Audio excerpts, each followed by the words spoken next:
Aren't we missing a Captain General? Captain General is absent, unfortunately. Okay. So we're gonna have to. Someone's gonna have to play as Ethel. Maybe I will. Maybe we'll take turns. Yeah, I don't know. I don't know what we're gonna do. We might. You might all die. But yes. Okay. So, as you cut the last of these snarky little red-skinned imps from the air, some dripping with blood, some apparently on fire, and others just grinning with sharp yellow teeth, they disintegrate into piles of ash on the floor, and the caves fall silent again, except for the dripping of water and the howling of the wind. And also you can still hear this sort of growling and grunting of that strange mutant orc-type thing in the cage. But as you take a moment to catch your breath and look around, you hear footsteps echoing from the direction you came from.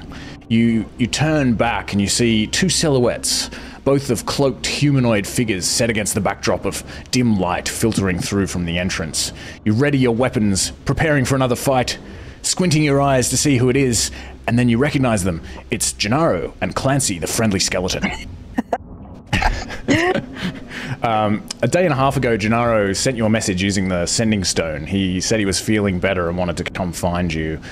So Alina had her owl fly above the cloakwood canopy to identify some landmarks. The peak of the mountain where these caves are, as located using Execla's rough sketch. Maybe a nearby river, the angle of the sun's trajectory. And Gennaro was able to follow these directions through the cloakwood and was lucky enough not to get into any random encounters or get lost on the way and gain a point of exhaustion or anything like that. So he's looking pretty good. And Clancy followed him since Jean Lamour's command to Clancy was actually that he defend Gennaro. So Gennaro was unable to shake him and he followed him all the way through the cloakwood. However, he's otherwise unaccompanied since, as he can explain, after you left, he and the others were actually set upon by imps, which were looking for the puzzle box. And they fought them off, but afterwards Fallister Fisk became anxious and impatient, and he convinced Rhea to accompany him to Candlekeep ahead of the party to make sure that the box doesn't fall into the wrong hands. So they assured Gennaro that they'd wait for the party there. And did Gennaro... Nobody would know about this other than Gennaro, but a question for you is, did you take Sunshine in order to recover quickly enough to fight those imps, or were you able to do it without dipping into the terrible habit? No, I'd say I would have grabbed the Sunshine. Alright, so if you used a Sunshine, you would have needed to use 3 doses, so maybe remove 3 doses from your inventory. And then when you're ready, give me a con save with a DC 15.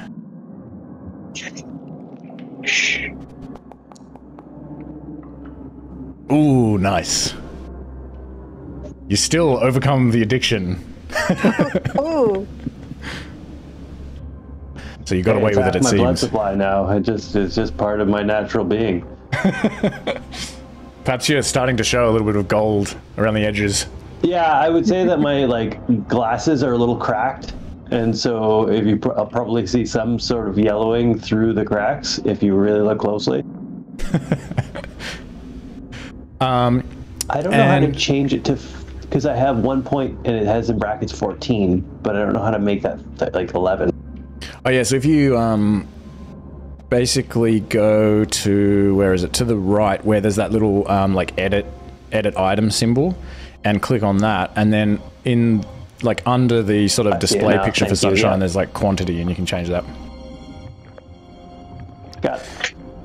But also I wanted to mention a couple of things. Heat metal, the con save allows you to continue holding the... This is mostly for me, but the con save allows you to continue holding the item if you could otherwise choose to drop it. But there's no save against the damage itself, as Rain was pointing out. Let me see, can you distract an invisible target using the help action? I couldn't actually find any answer to that question. I just kept finding people asking, like, if you're invisible, can you give the help action?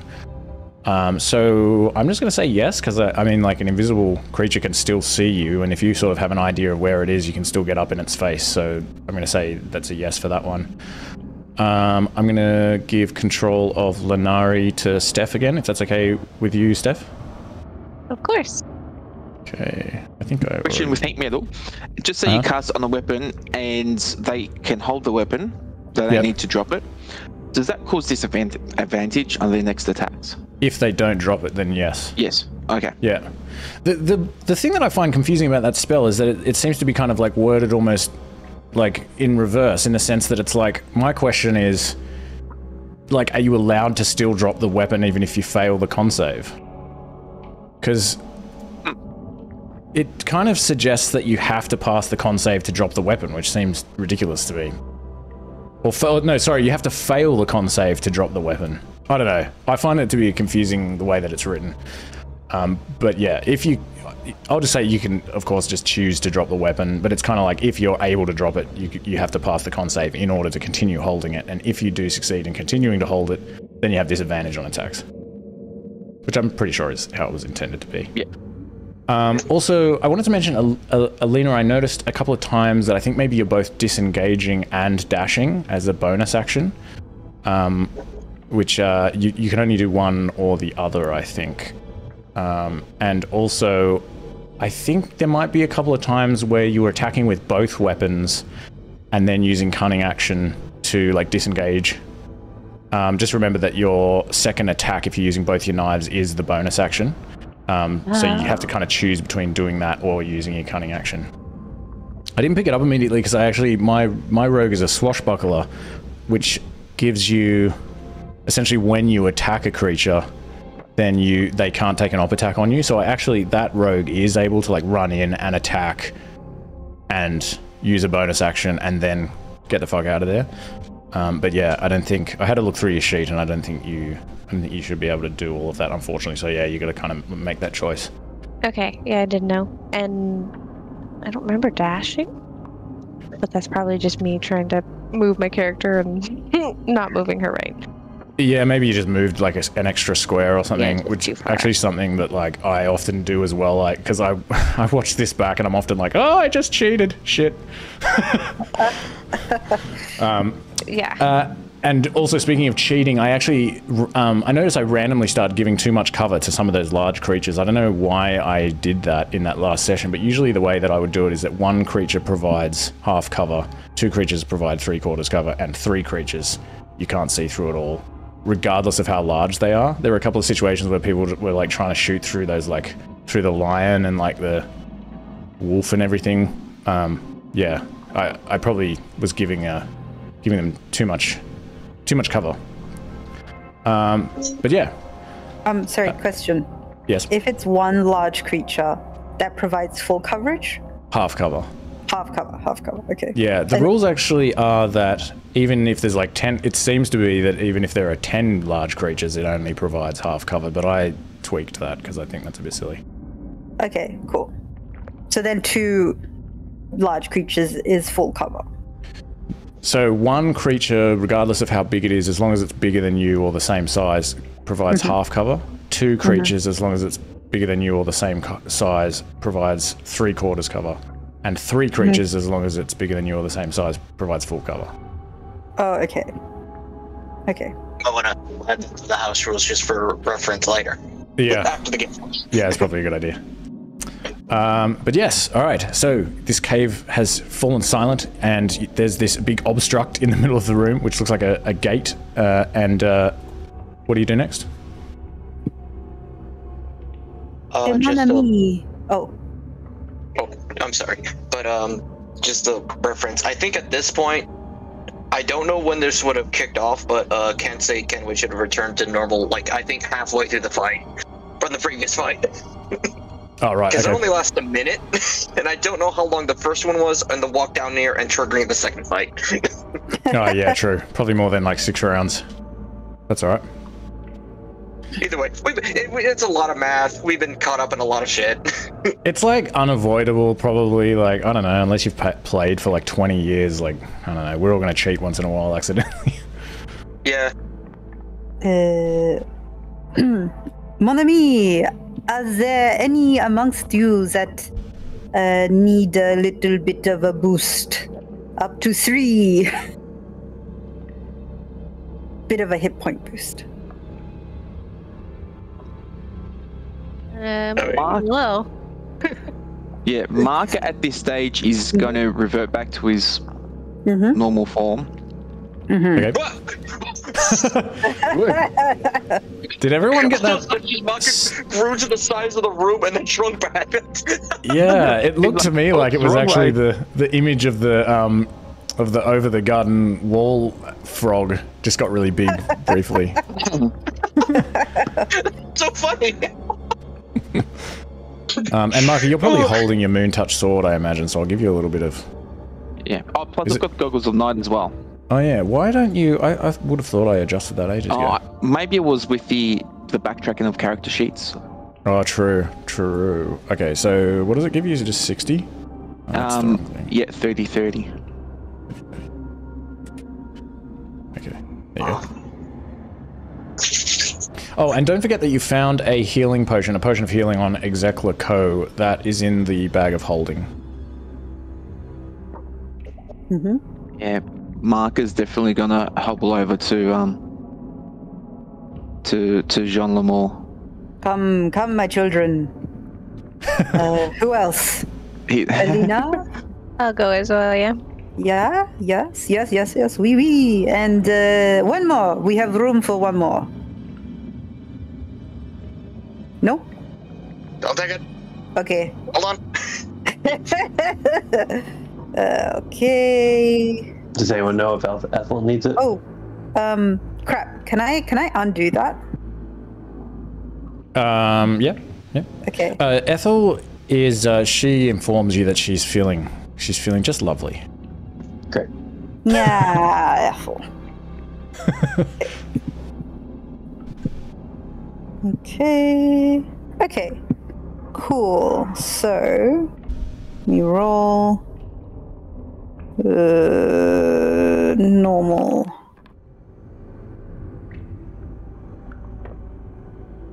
Cool. Okay, so everyone gets 10. So, sorry, Kenzie, Marka, and Alina, you get 10 hit points. And your max increases. Is that 5 plus 1 times 5? Oh, yeah, I don't know. Oh, no, 5 plus 1 times 5. Oh, it had... that's weird. Because, it's because I cast it at... I cast it at 3rd level, so it will add on... Yeah, Okay. Awesome. That's a weird way how it does the math, but alright, I get it. I hope you all feel a little better. Thank you. Thank you. Did you also mention it increases your max temporary? Yes. Max, yes. Bye. While she is casting that, 10. I'm... Oh. Sorry, didn't mean to interrupt. No, please. I'm done. Okay, I'm going to also cast Armor Practice on myself, just in case. I'm also going to cast Good Berry,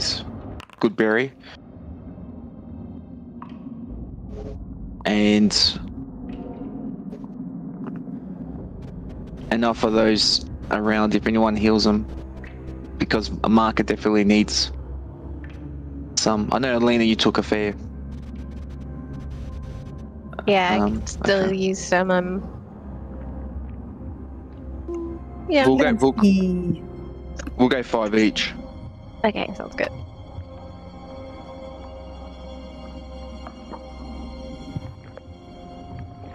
And if anyone wants to try to see anyone proficient in Arcana, if they have any idea about the well, not the history of this gate, but just the purpose of this gate, or if they can glean anything about it, you're welcome to give me an Arcana check. Okay. Mark will give it a go. Sorry. Nice. 19.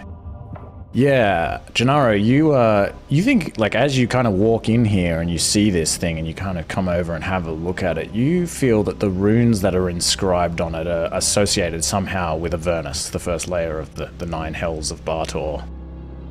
And you, maybe anyone can give me a history check as well, if they feel like they might have heard anything about this area. Read anything about it, perhaps? About the Cloakwood. Mark also just asked his friends, do we have, what's the count on the healing potions at the moment? 1 on me. I don't know about healing potions, but I got 6 bottles of wine on me. That's a kind of healing potions. There's one in the bag of holding. You don't feel anything, but it doesn't help your body. Yeah, there's one in the bag of holding as well. Okay. I have 1 as well.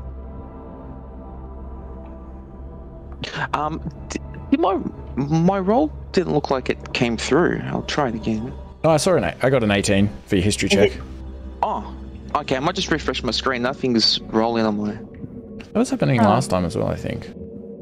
But with an 18, you've definitely read a little bit about the Cloakwood and some of the ancient portals that are thought to exist in the kind of hidden somewhere within the Cloakwood.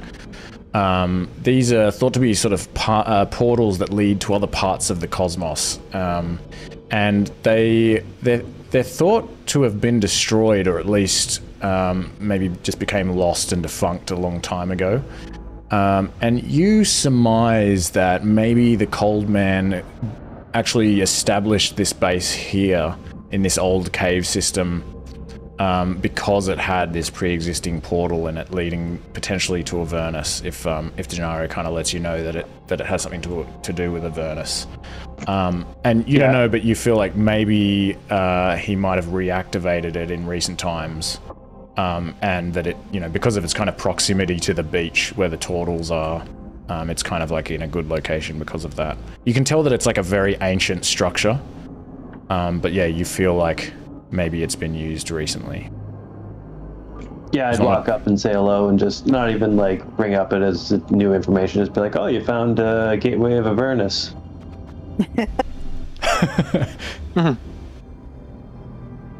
Oh la la, gateway of Avernus. And yeah, if you look at me, I'm probably a little bit pallorous.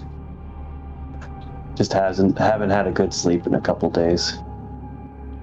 Can't we like walk up, kind of like tap on it? Oi, you owe me a ship!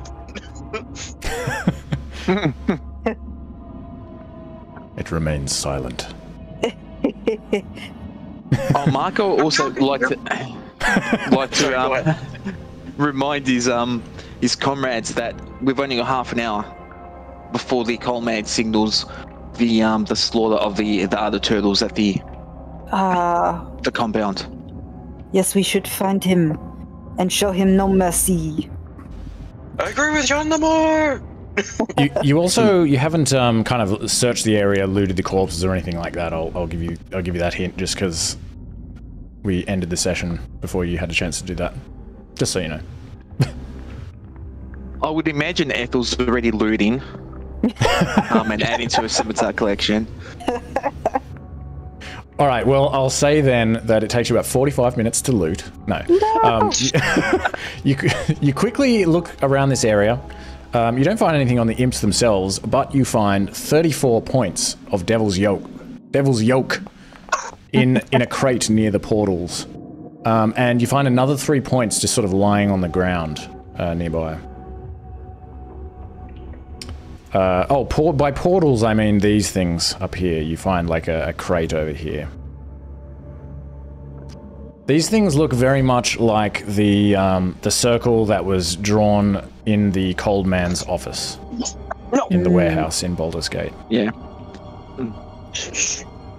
And actually, given what you know of the portal, the large structure, I'll say that you can probably conclude that this looks like some sort of crossroads where maybe these eggs are kind of brought in here, sent to Avernus, And then, given what Exekla told you, they probably are processed and turned into Devil's Yoke, and then returned here, and then teleported to the Cold Man's warehouse and perhaps elsewhere. Marker would also like, if it's okay with his friends, to use a potion of healing. He was like barely standing last. Get it? Barely? Oui, oui. He actually had to resort into a bed not to fall. Yeah, I get it. Marker's in a grisly situation. Drink away. Also, guys, I see a door. A big one, I think. Oh. Did we already talk to this creature over here? In this cage? We kind of left it alone because it was, I think, aggressive. Oh, it's a little bit scary. I see. Yes. So from where you are, you can see it's kind of like pacing back and forth. It's just like, and like kind of banging on the cage sometimes, like aggressively, like. Can I see? Can I tell what sort of creature it is? It was somebody attempted to recognize it before. Yeah. Give me a probably an Arcana or Religion check if you want to have a crack at it. I can't remember who tried, so I'll just reset the DC to not as low as 9. You don't know what this is. Okay. It looks like it's kind of like a big mutated orc or something. It's like a lot larger. It's got these big horns and spikes growing out of its spine and forearms, and it looks it's got something fiendish about it, and it looks at you with just pure hatred in its eyes. He does not seem very capable of talking. Where is this door? Maybe we should go down that route instead.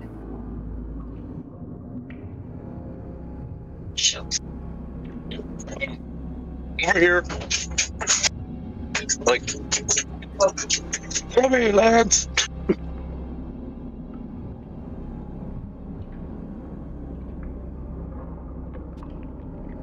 Oh, this door. Marco, if you don't mind, like, quickly sketch these symbols on the floor, these patterns. Okay. On parchment. He did previously in the Cold Man's lair. Yes. Just so he can, you know, work out which teleportation circle goes where and so forth. So just make a note of the other two as well. Yeah, I'm going to say that this one you recognize as being the other end of the circle to the Baldur's Gate warehouse. Ooh. I'll use a parchment and ink just to quickly mock up these other two. None of us have abilities to teleport, right? Or use these in any way that we could work with them, right? Magic people have vortex. What? Gotta love it when the dogs like to fight with each other. I'm sorry. I mean, you would know, at least I think Marker also worked it out last time, or somebody did, that you probably, even if you could use them, you would need essentially the combination in order to travel between them. I think now that you have this, you could theoretically travel to the warehouse, but you burn it down. As Maka's doing his drawing, I'm going to use a minor illusion to create a small dwarf to kind of peer over his shoulder and like nod approvingly at his drawing. And if Maka looks up, I'll give him like a sheepish smile and a little thumbs up. Why?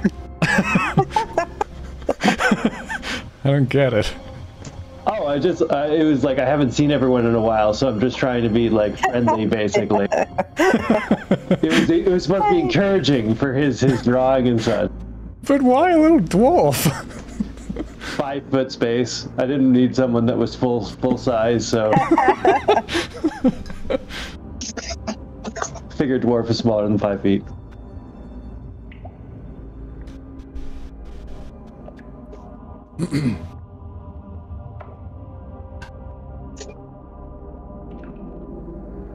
Is everyone in position?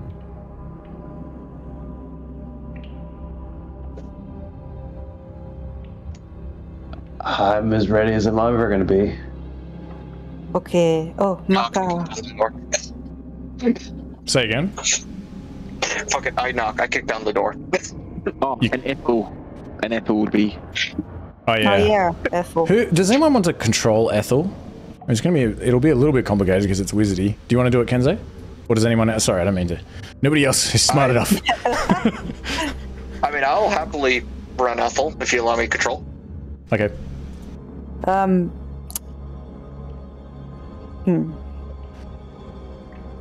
you Jean Lamont? Did you want to control Ethel? No. Because I don't want to control. I'm not smart enough to control Ethel. No, I'm good. I got Clancy. I cheat too much to control Ethel. Yeah, same. I'll have her. She'll just cast like cloud of daggers on everyone. She'll cast shadow on the party. Okay, so Kenzie, what are you doing? Knocking or kicking? I say I'm going to knock, but in Kenway translation, it's kicking down the door. Okay, give me a strength check. Didn't want it to giant form immediately, but oh well. This is what happens when you're playing a hothead. Right. Strength check. Yeah. Sorry. Give me an athletics check. All right. That's even better. Nice. That'll do. All right. You kick the door so hard that the thing actually like comes off its hinges and like falls like on the ground. And the first thing you see is this bald, pointy-nosed orc with dark grey skin and a huge scar on its scalp. It's kind of like cut, like muscular, but a lot more slender than the other orcs that you've seen, and it's dressed in a studded leather vest with its shoulders exposed. And you notice it has a large tattoo on one shoulder of a crescent moon with a skull between its tips or horns. And this orc is like waving a scimitar before it skillfully in a butterfly pattern. And behind that orc, you see what appears to be a cultist, a human in a red cloak, holding a long dagger. And he's adorned with chains and like bone necklaces and animal skulls and things. And next to him, you see a grey-green skinned mountain orc with hand axe at the ready. And behind them, you see what appears to be a gold-scaled dragonborn, wearing wizard's robes and holding a spell book. And as you kick down the door, you hear, "All right, this is it. Control the casters. Don't let them through." And let's roll for initiative. You said a crescent moon between the tips, right?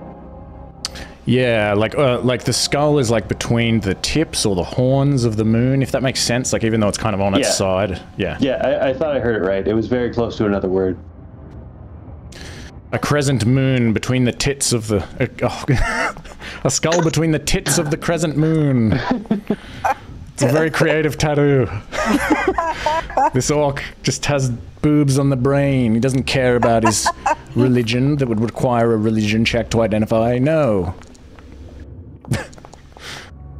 I'm a 9, by the way. Okay. And Marker's a 4. He's still rolling with disadvantage. I consider Marker to also be probably a 9. Holy yeah! Sorry. Sorry, I'm looking at Ethel. I'm sorry. Ethel. You're looking at his spell list and thinking, hang on, I haven't seen any of these. Where would this go? She usually just does chill touch. Oh, okay, I'm sorry. I was talking with Ethel, or Captain, a while ago with some spell recommendations, and I like the fact that for her, and she actually took them. I'm so happy. Like, my information, my suggestions, they actually were not falling on deaf ears. Nice. Now you can use them. Sorry, Alina, what were you going to say? I just don't see my owl, that's all. Oh, yeah, where is your owl? Oh, your owl is over here. Should be in the combat tracker now. Thank you.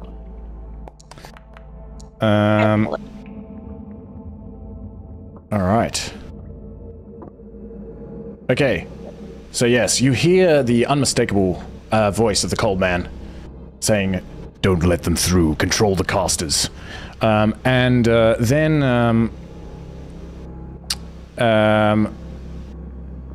where am I? Then this cultist at the front, just behind this orc, begins to approach. And he's going to step over to here. He just runs at you like, "Aah!"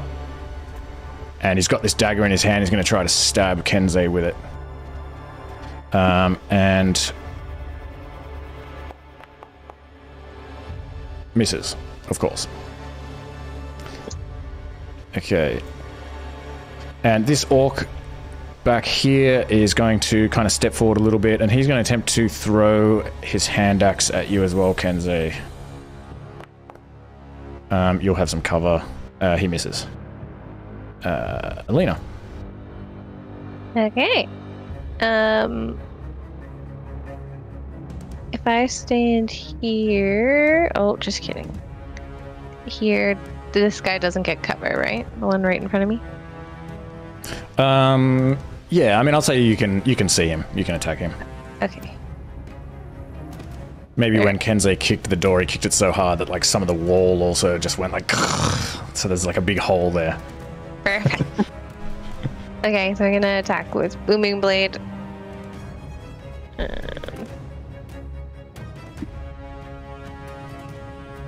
As soon as I remember how to use my buttons. Here we go.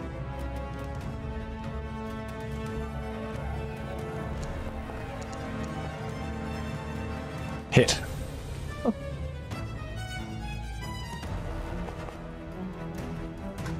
Six piercing.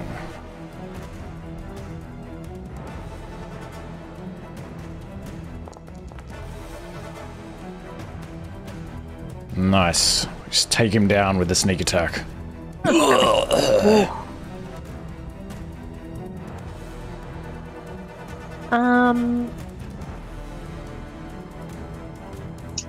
Okay. That's all I'm gonna do for now. If I move too far forward, I feel like I'm gonna get myself in trouble again. Okay. Kenzei. What, you think you could just start up? Oh, sorry. Go ahead. No, that's all right. No, go ahead. Go ahead. All right. What, you think you could start a party and not invite your brother? That's very rude. Yes, you step in and you see at the other end of the room, kind of standing up from this comfortable blue chair, this straight-horned, dark red-skinned, sharp-pointed teeth and bright blue eyes, and very fashionably dressed tiefling who is, of course, Kindness Rodihara, aka the Cold Man.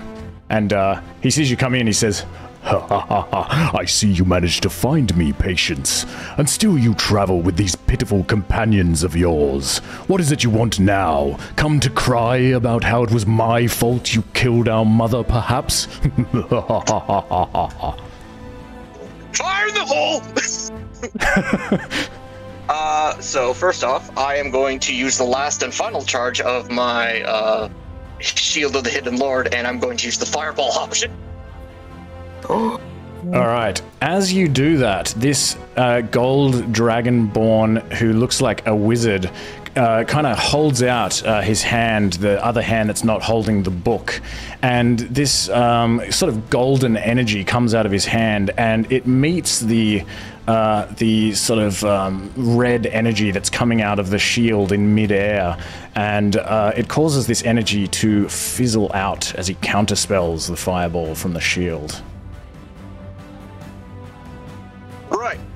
So, lads, turns back. This is a strategy we like to use in the olden days.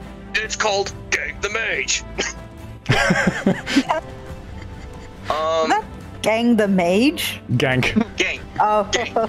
Did I reaction counterspell his counterspell? From where you are, yes, probably. What is it, 60 feet? Oh, yeah, you got the range. Yeah, you can do that. you may be able to gank the mage.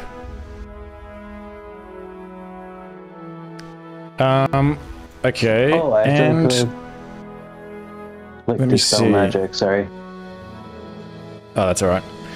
Yeah, so it was the golden dragonborn that countered you, and Kindness is not able to see you, so yes, you should be able to do that. So go ahead and cast the fireball. Kenzei, you should now be able to see in the player characters folder, in the familiars, there is a Shield of the Hidden Lord creature, and in the spellbook there is the fireball and the wall of fire. It says it has no slots, but just cast, when you cast it, just tick off the consume spell slot thing, and that should work. So where is that? I'm sorry? In the player characters folder, there's a subfolder called Familiars, and it's just in there. It says Shield of the Hidden Lord. Oh, right there. Ah, there it is. Fireball. Cast it. Alright. Where? Oh, Jesus. Okay. Alright, now we gotta do it on the vertex. I want it lower. I want him in it. So I think... Wait, actually, hold on. I'm not right about what I was just saying, because... So let me just clarify, sorry, before you get excited about casting the fireball. The Gold Dragonborn attempted to counter you. Gennaro countered the Gold Dragonborn, but Kindness can still see you with the shield. I'm very sorry. Kindness is also going to counterspell. I guess. Well, triple counterspell. Whoa. I'm actually kind of Uno. Reverse. All right. Then I As in, you're interested in the idea that a spell that already was failed to be countered can be still, like, can you target the same spell twice with two different counterspells? Yeah, especially since, like, obviously this is up for debate, but since, like, one person, like, if someone on your team sees someone go in the counter, like, that's fine. Spell still resolves. Oh, wait, what? No! I mean, I'm just because of the way that I visualize the counterspell happening, where it's kind of this Harry Potter style, like two energy beams kind of clashing in the middle of the air. I'm going to say that the cold man would see that the Dragonborn kind of like loses the ability to like counter your spell when his magic like fizzles out, and so then the fireball kind of energy continues projecting towards the cold man, and then he counters that. Although he does technically have to see the person that he's countering, so maybe that kind of... I'm gonna do it this time. But yeah, it's a good... it's definitely something we should look into. But yes, I'm sorry, he counters, counters the fireball this time. Okay, I was just gonna say, which one is he resolving? Yeah, so what are we doing? Okay. Fair enough. I am then going to... Can I move over to here? Or am I blocked by this barrel? The barrel is basically difficult terrain. You can kind of kick it and get across it. Okay. I'll do that. Oh, I got up. Or at least, right, it'll probably be full of liquid, so... But yeah, you can like climb over it. Oh, that's fine. Alright, I am going to be... No, I don't want to get too far into this room because I have plans. And also we have the spellcasters coming up. So... Okay. Well, Shield, we tried. I was trying to make your entrance a fire explosion, but don't worry, backup plans. Still plenty of time to kill. Same brain. Alright, that is... Okay. I now have a backup question that I wanna pick your brain up. So if I go try to use Giant Smite, I don't have enough room, and I don't think auto pushing is a thing. So can I just use Giant Smite but still stay the same size? Does that make sense? Yeah. So are you able to take one step further, like go to here? Oh yeah, because even then it won't solve the problem. I can, but I don't want. Is it, I mean, how's it worded? Like, does it say that you need enough space? If it does, then no. If it doesn't, then yes. Alright. I apologize, everyone, for the... Alright, so as a bonus, you magically... If you're smaller than large, you become large along with anything you're wearing. If you lack the room to become large, your size doesn't change. That's what it reads. Alright, that sounds like you can do it. Okay. then I will use it, but still stay normal Kenway. Next time I'll just start smithing. Cool. And do you grow big when you move out of that? I guess not. Interesting. I don't think so. Sorry, everyone, for taking up all your time. Yeah, in spirit. Okay, Jean Lemore. Come, Clancy, we must defend our friends. Okay. So we're going to come here. 5, 10, 15, 20. Okay. This is good. Sorry.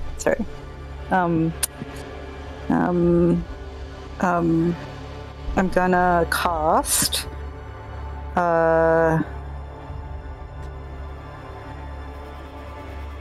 Nefer's Mischief. Nice. Okay. Ooh. Damn it. Oh, why are you so far away?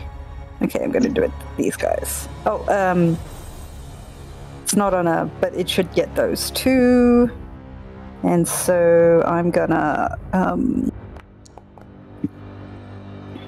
Alright. It's always the flowers. So bouquets of flowers appear all around. And so, when do they do the dex save? Can you succeed a dex save until the start of your next turn as the flowers spray water in their faces. So it sounds like the dex save happens immediately. Ooh. What's the DC? What was it? It should be your DC, I guess. I guess it's my DC, which is 15. Okay, so the orc fails. Is blinded. Oh, my eyes! Yes! Both of them are blinded. Nice. Fantastic. It's a more powerful spell than it looks. A lot of spells you don't think would be that strong, and then somehow they save the day.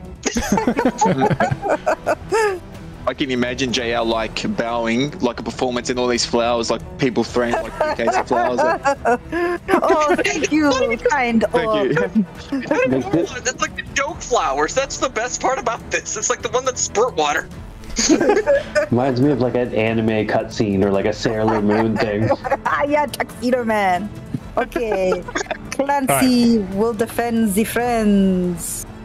Okay, 1, 2, 3, 4, 5, 6, and gonna.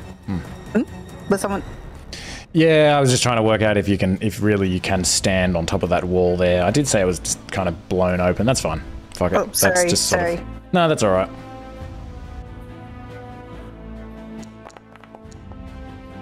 Uh, 23 hits.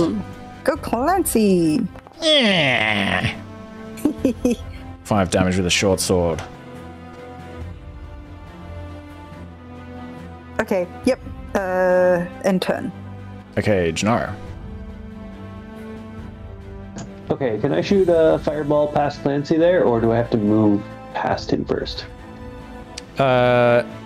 You can shoot past him.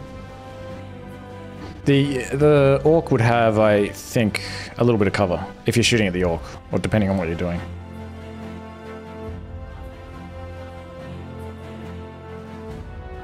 Oh, I thought you said fire bolt. Fireball. Nice. Same brain! All right. Yeah, so like he just like steadies himself and a weirdly steely gaze that he doesn't usually have, and he extends his hand and just says fireball in like a very serious tone. Fireball.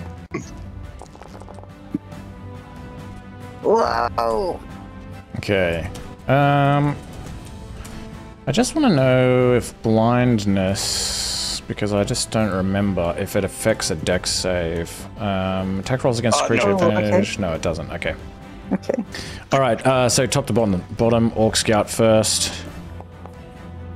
Fails, and the apprentice mage looks like a bit of an apprentice, fails. So they both take 29 fire damage. This orc is like, oh, where am I? And then just basically is just incinerated. And also probably, where am I? 29. Okay, the Dragonborn is... Let me see. Is a gold Dragonborn resistant to... You know what? It's not in the stat block. He looks very singed by this fireball. Okay, my gaze doesn't waver, but I just use my hand to steady myself on the rock wall, and then my turn.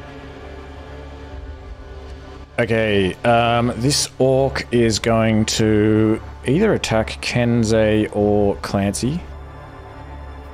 So from top to bottom, that'll be Clancy. He's going to swing his scimitar at Clancy. And hits. Oh dear. This might be the end of Clancy, perhaps. No. Nope, still alive. 9 damage on Clancy. And he has moldy attack. And let me see, he's already used his action. Okay. Sorry.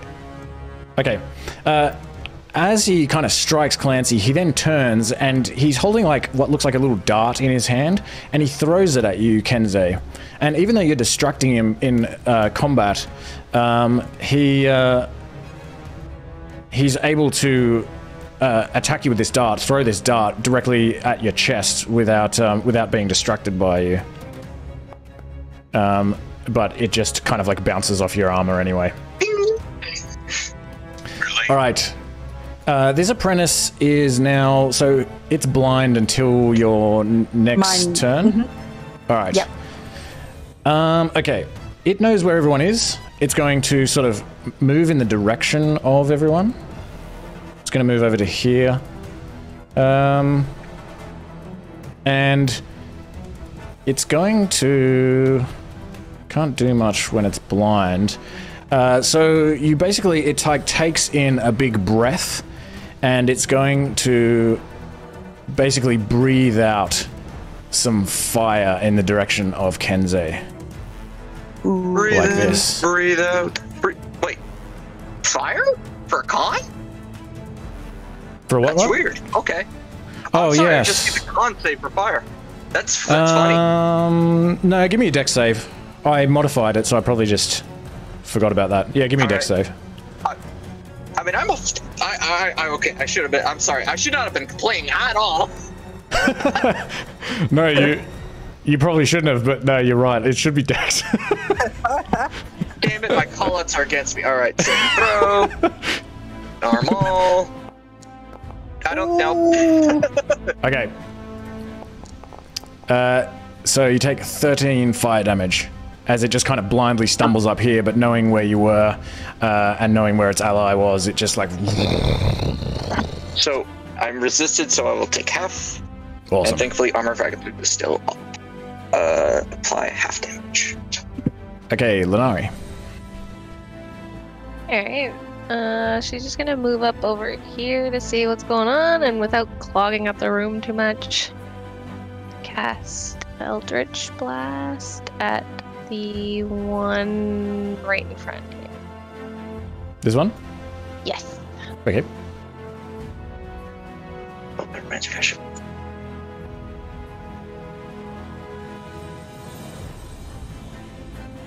Ooh.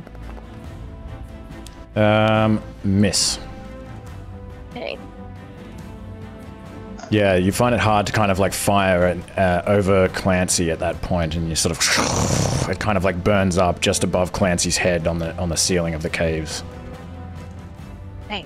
Alright. Enter. Okay, Ethel. Alright, she is going to move up to here. Still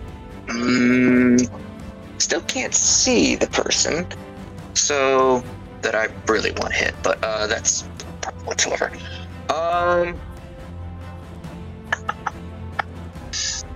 I think. Wait, where's everyone else compared? Oh yeah. All right. She will cast.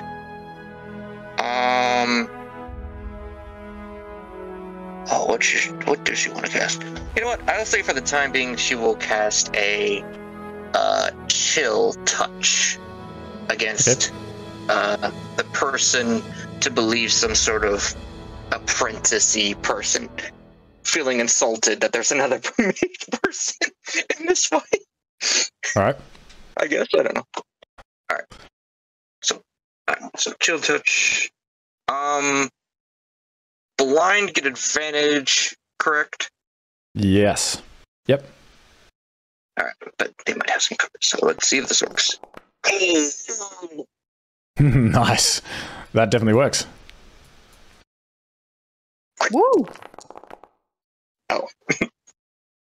Okay, 14 necrotic is going to all go through. And also, everyone would have noticed that these guys are kind of shimmering with this blue energy around them. It appears to be some sort of magic armor. Of course, Ethel would immediately recognize this as mage armor. It's very clear that they knew you were coming. They were prepared in formation. They obviously heard the casting of Shatter a couple of times in the caves. But yes, this guy will take 14 necrotic damage. And he looks visibly kind of withered at this point. There's this water spraying in his eyes, and he can't see properly, and he's just been like set on fire. And then this ghastly hand passes through him, and he's like,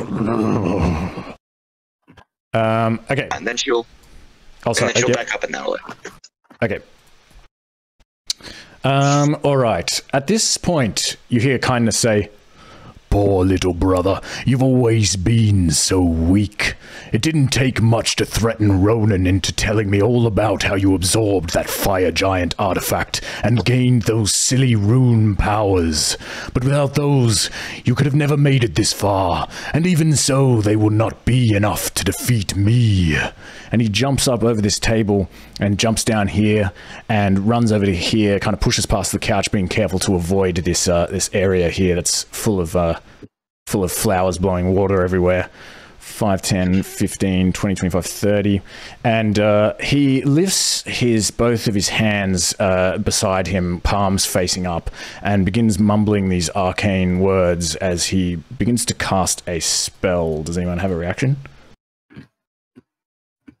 Like to flip him the bird, but that's all I got. Nope. All right. No. The temperature of the room becomes much, much colder as all of a sudden this sort of these shards of ice start to form on the ceiling of the cave, and then what appears to be some sort of almost like a rift appears in the ceiling of the cave, and all of these shards of ice pass through it and begin pelting the party. And he... How evil is he? Let me see. He's pretty evil. No, he's just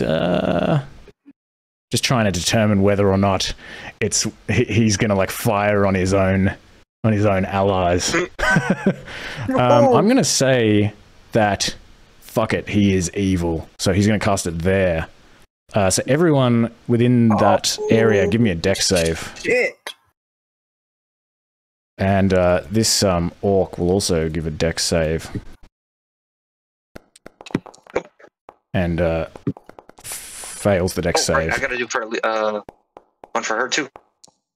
Dexterity saving throw.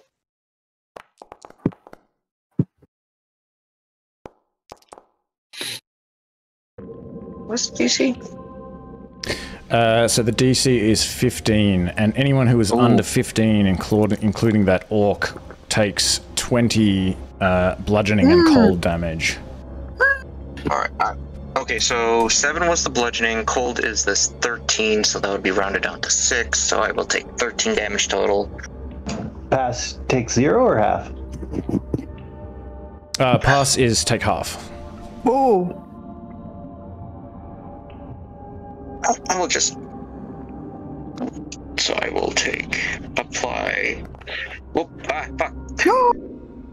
My Constitution saving throw failed for my Nether's Mischief. And then I will. Okay, cool. That's 40. And then Ethel will take half that damage. So she will be at 17. Those two. Oh, she would actually have fun. And this whole area is now difficult terrain as well. It becomes really slippery as the last of these hailstones pelt the party and the ground. And Kindness cackles with glee. Goodbye, Clancy. It's been nice serving you. Clancy is just crushed to pieces and shattered by these hailstones. A moment's silence for Clancy. Goodbye. Oh wait, no, that's Jurassic Park. What am I doing there? And yes. Okay, cool. He now is going to, he moved like quite a lot of his movement. He's going to just take a step to here. That's basically all he can do. And Marco, your turn. Marco will like to cast Moonbeam. Okay. There. Alright. And move slightly back.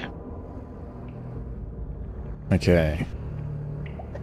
On a turn. Alright, so it does the con save immediately. I can never remember. I can never remember anything, but It's certainly not at the Moonbeam. Start of its turn. But it says, oh yeah, because it's saying when a creature enters the spell's area for the first time on a turn or starts its turn there. Yeah, you're right. Okay, cool. Alright. Anything else, So Marco? we'll remember that save. It failed, but we'll next time we'll like. No, it gets another... No, I'm just kidding. Yeah. Definitely. Oh, good. Thanks. Alright, Luna. Okay. I don't mean to interrupt, but does anyone remember what Ethel's D20 rolls for her divination wizard ability was? Fuck. Nope. I think it was like a 3 and a 9. I think at one point. Let's go with that. Okay. So it's only difficult terrain on the ground, correct? Obviously? Correct. Okay. Yep. Just trying to see if she can make it. She's got 60 feet. Yep.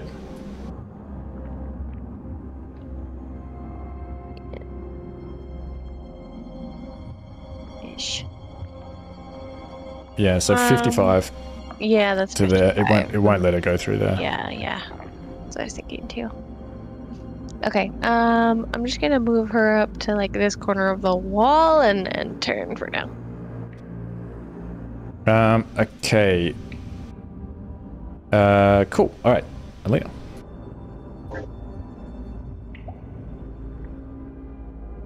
I'm gonna move up to here and attack with my dagger and booming blade.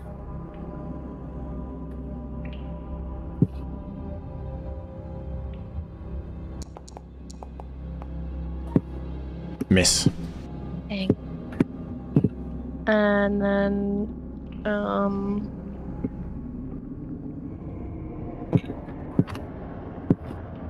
kind of hurting it. Just bonus action, disengage. Okay, to there. Alright, Kenzie. Alright. Oh, first I should remove the condition of the Dragathus. That's gone. I am not impressed with this melee individual. He looks like he's going to be taken out by his own people. Understandable. Is the dragon guy here still blinded even though the spell effect is gone? Or... what do you... let me check. Sorry, let me check. 1 second.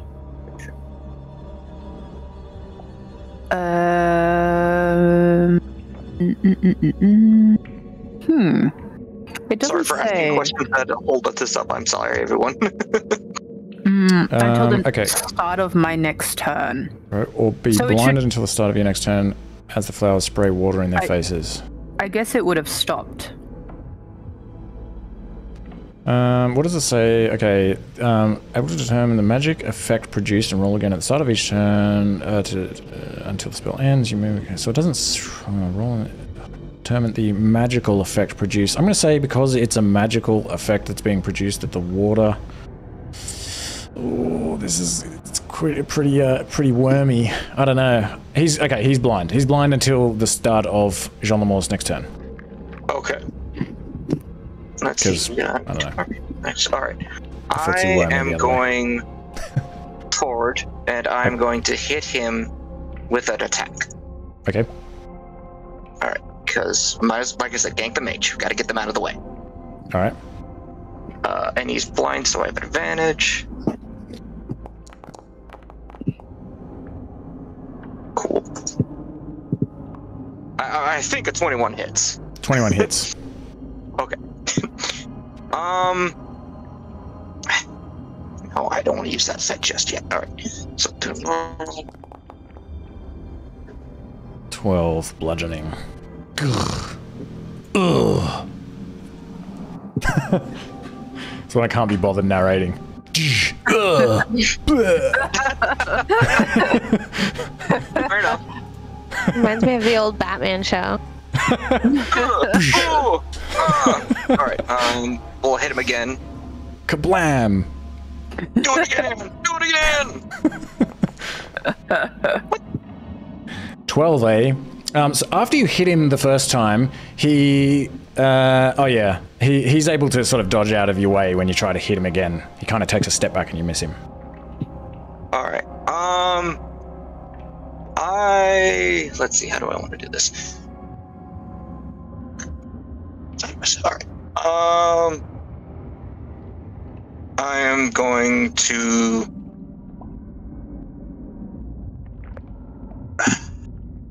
You know what?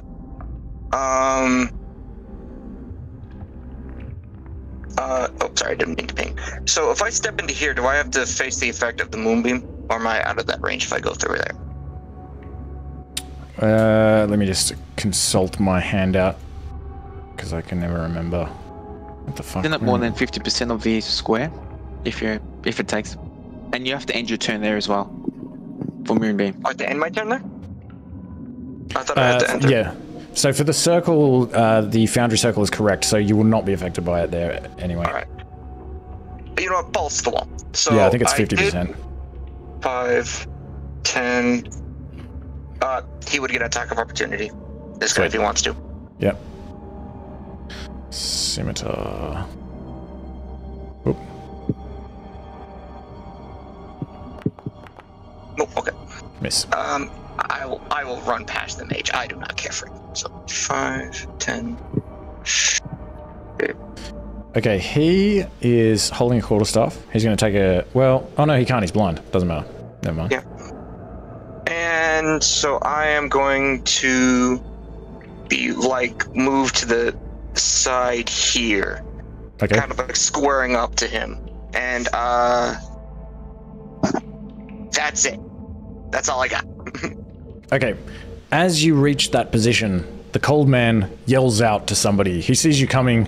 You don't necessarily see any particular indication of an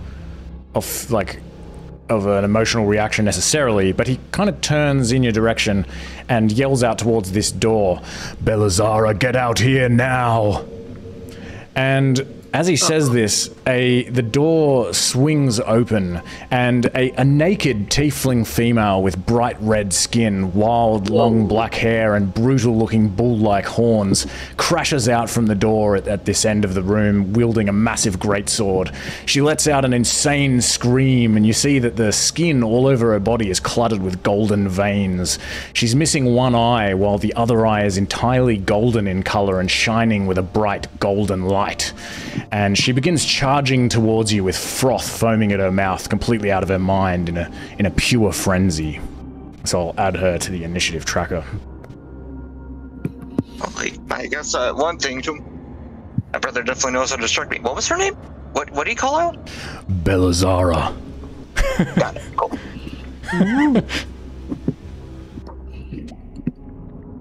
But yeah, continue with your turn.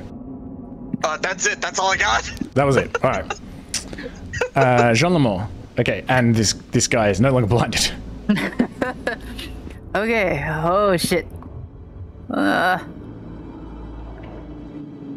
Okay. Okay.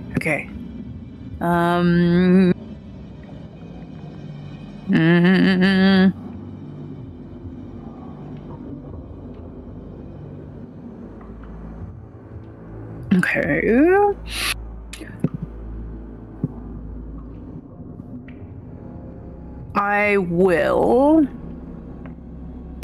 give dissonant whispers targeted at this guy. Okay. So it needs to give me a wisdom save. All right. Wisdom save.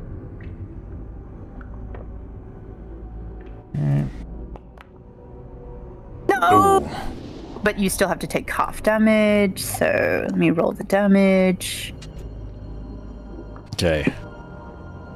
Kind of like blocks his ears as he sees you casting this spell. He's encountered bards before, perhaps, and he recognizes it.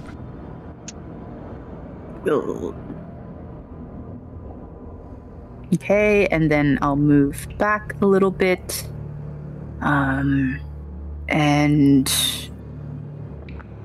I will... It'd be a psychic attack. I don't know if blocking your ears would work, but anyway.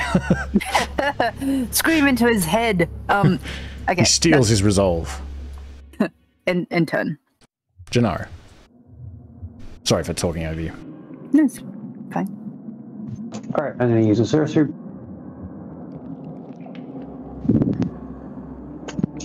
I'm going to cast dual or twin spelled Dash's Mind Whip. Okay.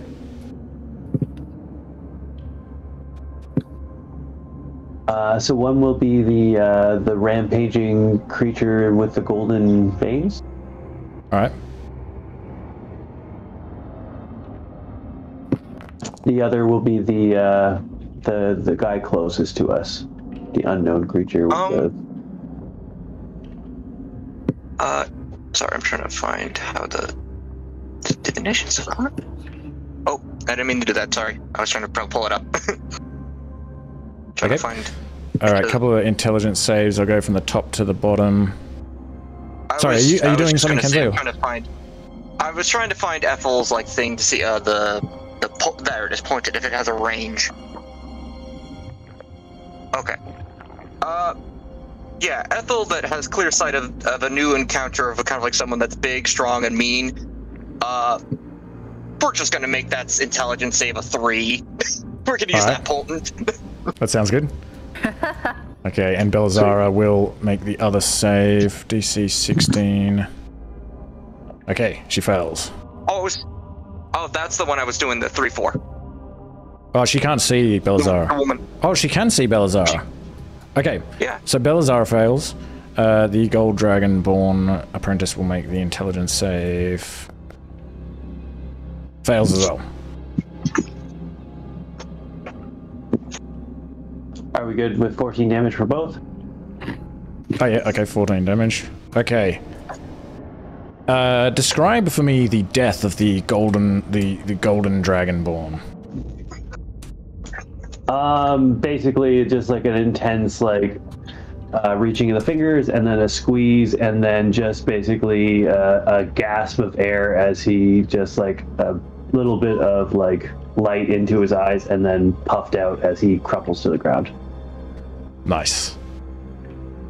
Okay, and what's the effect of the Mind Whip again? It does something... they can only do one of a movement, an action, or a bonus action. They can't do more than one.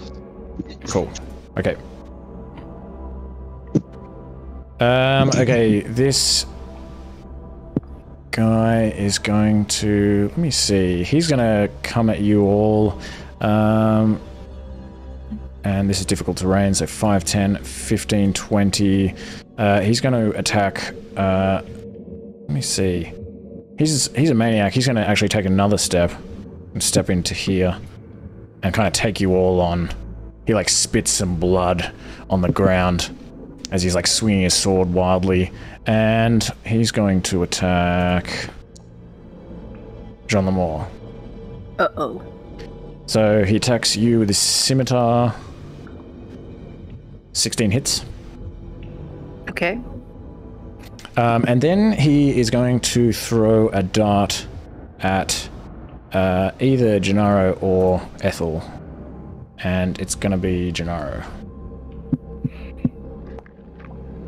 But misses. Okay. Alright, so Belazara can only do one... Wait. Sorry? Yep. What was the attack? What was the damage for the scimitar? Oh, maybe I didn't do it. What was the 1d4? That was who... one of us was going to attack. Oh, right. I immediately forget everything that I just did. Oh yeah, I didn't do the damage for the scimitar. Okay, damage coming up. Damage coming up. Get your damage. 9 slashing. Thank Okay, you. Belazara can only do one thing, so she simply just runs at Kenzei.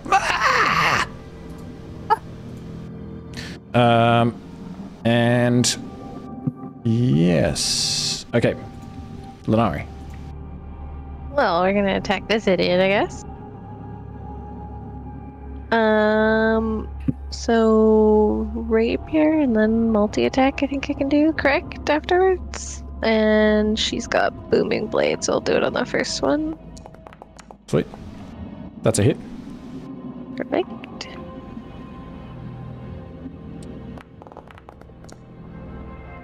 Nine piercing.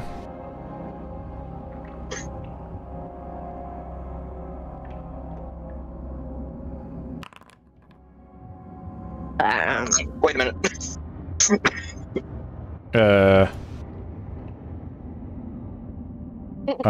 Yeah, that's a bit weird. So the damage does, it does do that. What the hell?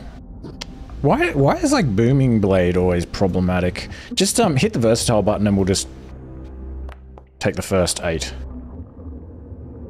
Wait, what? Okay, whatever. It does 3 damage. Okay. Anything else? Okay, just attacking. Oh, the booming blade, is that the multi-attack? Hang on. Huh. Can she attack again? Is that how that works? Just Okay. yeah, she can do just a normal attack. I'm just trying to make sure I'm not cheating. That missed. 9 misses. Okay, end turn. Okay, Ethel. Okay, we're in trouble. All right. Spell look. She has no second level spells. She has 2 first level spells. So. Oh boy. Okay.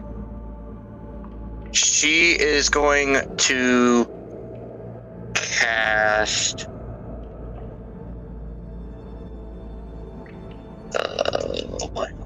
What? Okay. I'm trying to figure out how I want to do this. Yeah, let us.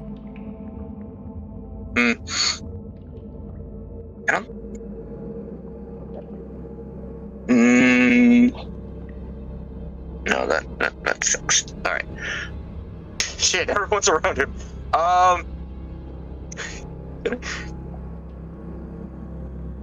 I am sorry, guys. I am so sorry. I will That's guess right. she will cast. Chill. No, we'll go ball still. We'll point blank firebolt because Okay. it's gonna be at disadvantage, but you know we're gonna try.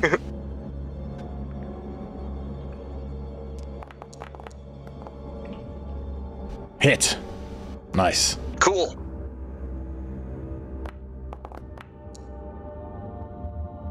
Okay, describe how Ethel kills this orc cultist. 6 feet. Just like hands pulled out, fiery burst coming through, shoots up into the mouth, burns and kind of like erodes away the back of the head. firing off, sitting back, continuing hitting the back of the wall, climbs back. 16, I told you! Nice. Alright. Okay. Alright. Movement wise, so 5. Whoa, Jesus, it keeps like resetting me to like where she originally. So 5, 10, 15, 20.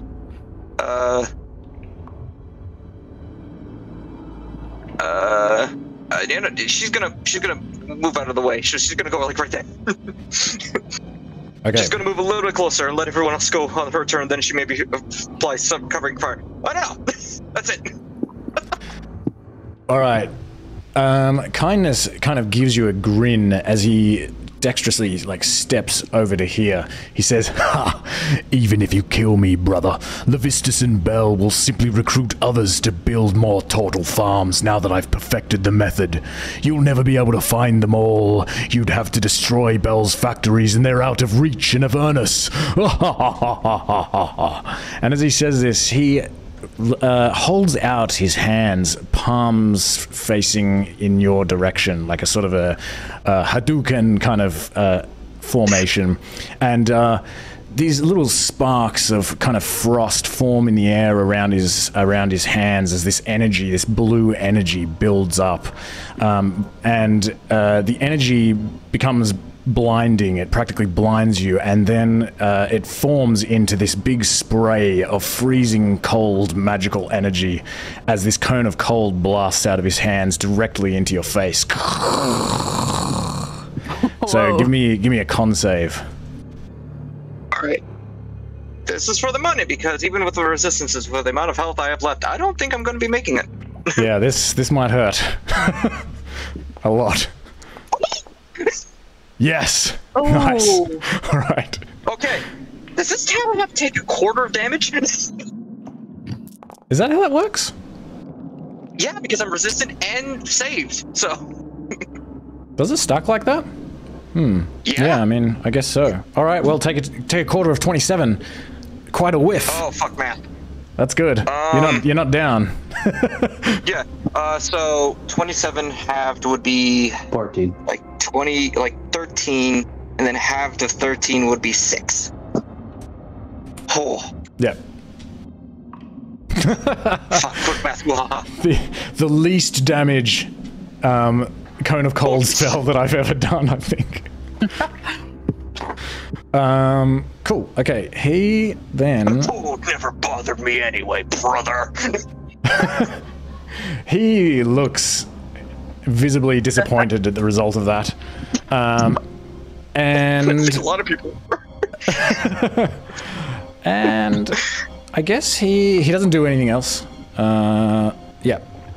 That's his turn. He kind of like drops his hands looking disappointed. Marco. Mark is all the way at the back. He's like, "Hey, gold man, over here. Time to chill out." Ah, the livestock. Ha! Like to move his Oh, and now that he's had his moonbeam. turn, this is no longer difficult terrain. Okay. Did you mean the pun there, Maka? Which pun was that? Sorry. You said it's time to chill out. Oh yeah, definitely. Okay. Malka, you've been spending too much time with John Lemore. Okay. I believe that's in the right Yeah, the right spot there. That'll affect Yep. him. Yep. And sorry, I have to scroll too far up and down the page. Some movement. Yeah, and then like if anyone rolls, it scrolls all the way down to the bottom. Yeah. And there was a mod that prevented it for a while, but it stopped working. End turn. All right. Luna. Alright.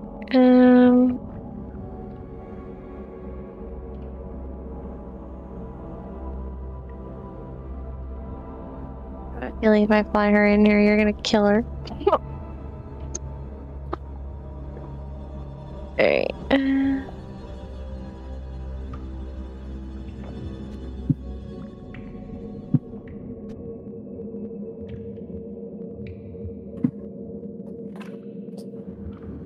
help action on the cold man. Okay.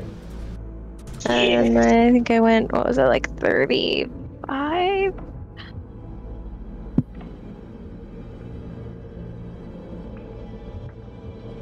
$40-ish. I'm just gonna move her back here, I think is fine. And turn.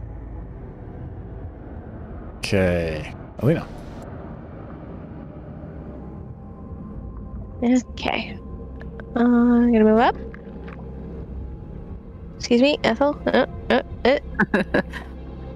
I'm just gonna drop my dagger and bring out my short bow and shoot the cold man.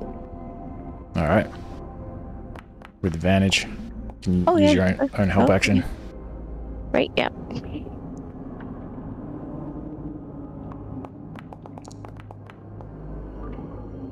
Hit.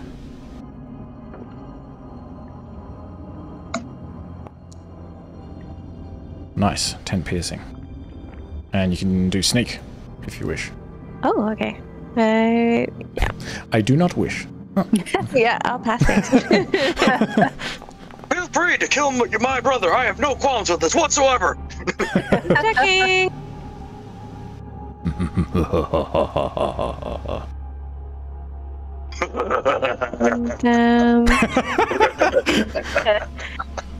Enter. Suddenly the relation becomes much more obvious. Laughter is in the team pool, definitely. All right, Kenzie. Yeah, I'm gonna unload on my brother. Oh. That's disgusting. Not how I would have played. Yeah, nice. All right, Full load. immediately. There's some things that are gonna happen. Okay. Full load. Yeah. Okay. Yeah. Full load. 52 incoming. So I am definitely going to use. Where is it? I have not used this feature at all. So gonna use the fire rune. Okay. However, I don't want him to make this save. And seeing that this guy's a slippery son of a bitch, and I think I have sight on him. Oh yeah, Ethel's gonna make that roll 9. Nice. All right. He rolls 9. He fails. Fails the strength save. All right. Now we're gonna go back to the damage rolls real quick. So damage, I get to add 1d6, and hopefully this will separate the fire damage because I do believe this will probably be not too effective against him. So the 2d6 is the fire damage. Okay. And this is going to be the crit. Shit. What? All right. So it's bludgeoning and fire. Yeah. So the 4d6 is the fire. Nice. Okay. And that's the full. That's all of it. Yep. That's Looks all. like he's taken the whole 34. Ugh. And he is restrained. Whoa. And we are going to hit him again. All right. As my brotherly right. We're going to attack with advantage again. Because restrained. Ooh. 25. Damage. Yep. 13 bludgeoning. Okay. He's looking bloodied. If I only had my action surge, but that is everything I can do. Okay. Nice one. All right. You might have been the cold man, brother, but I'm stone cold Kenway, motherfucker. Okay. Very nice. Kenzie, you have got him down. I'm sure you have more of that. More where that came from. And he's gonna use his some unsettling words to so my bardic inspo is D8. So he has to subtract this from his next roll, his next saving throw. Okay. Nice. Full Which 8. is gonna be shatter. Okay. Oh my goodness, that is a big.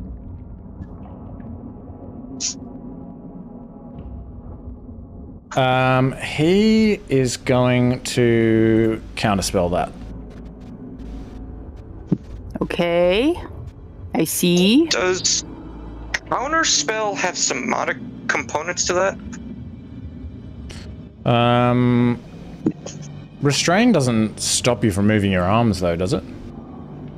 Well, restrained in kind of like casting spells has always been a fickle thing between people. That's why I'm asking. So, does it... It is only somatic. Yeah. But I mean, yeah, restrain just says a creature's speed becomes 0. So I don't think it's not like his hands are bound. Like I said, So that's completely up to you. I was just like, some people have like different rulings with that because. No, definitely. Yeah, definitely. Like he could be just like can't move at all. But yeah, no, personally I think, yeah, no, he can still counterspell. So, I see. So if Jean Lamour's spell doesn't go off, does he still have -8 on his next saving throw on my turn? Yes, I believe so. Oh, that's good. The creature must take the number roll for the next saving throw it makes before the start of your next turn. Yep. Anything else, JL? Okay. No. Okay, Gennaro. I know this is kind of like accidental, I feel like, but intentional, this is great. We're casting spells, we're drawing up the counter spell, and then, don't worry guys, I got this. Even bigger spells come out next. This is so good. I love this. This is great. Me too. I love a good wizard battle. wizard and sorcerer battle. Okay, Gennaro. So I'm going to cast that on him and try and put him right in the center of this group. I just want to pound him, like put him in a circle like an old school bully. Ooh. Okay, so it would probably work because -8. Does he have anything he can do? He's used his reaction. All right, it's probably gonna work. All right, so he's teleported to an unoccupied space of your choice. And yep. Okay, so he disappears and reappears over here. And I will end my turn there and just smile malevolently.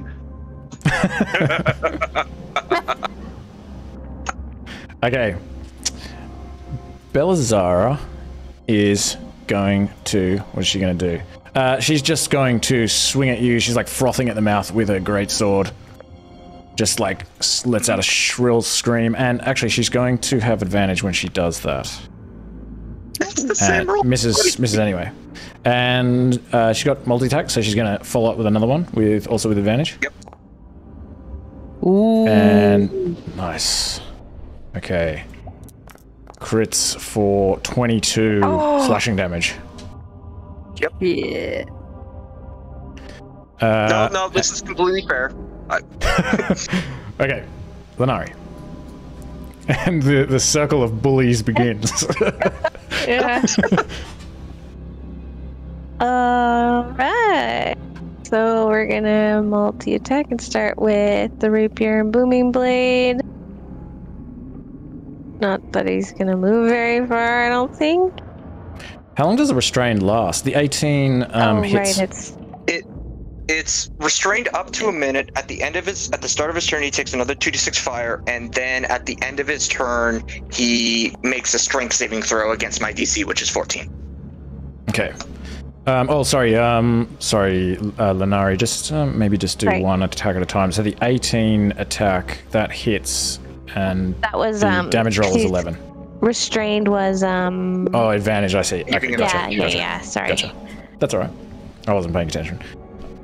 Okay, booming blade. I just did versatile. Miss. Oh, that's the damage. Of course. Auto. Yep. He's looking pretty upset. And then her multi-attack. Will Lanari kill the cold man? Hit.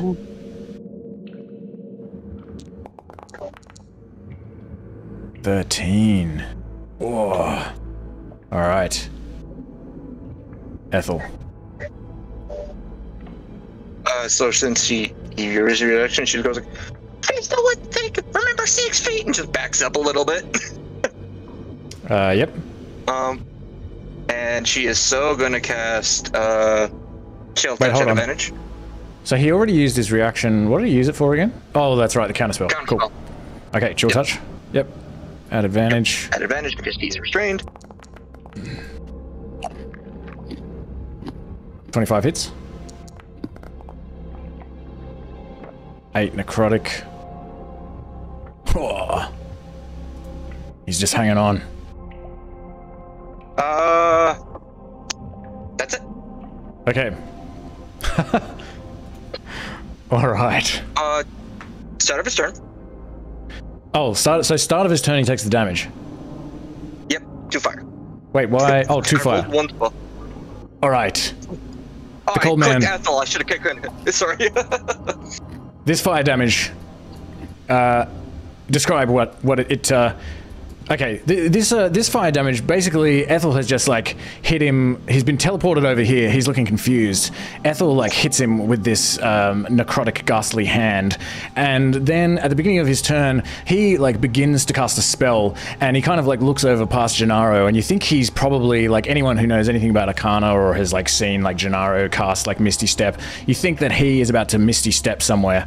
And in fact I'm going to say that just for flavor he succeeds in Misty Stepping, and as he kind of materializes over here, this flame just erupts around him, just and he falls to the ground, burning, and he is like silent actually. Maybe he kind of lets out like a ugh, and kind of falls to his knees, and he's like crawling in this direction. No, he can't, he's restrained. You see him like trying to kind of like crawl along the ground as this like fire kind of you know, bursts into action around his body, but he kind of like is unable to, and he like falls flat on his stomach and then sort of rolls over on his back as he's kind of like lying there burning to death. Whoa. Marker. Not so cold, hey?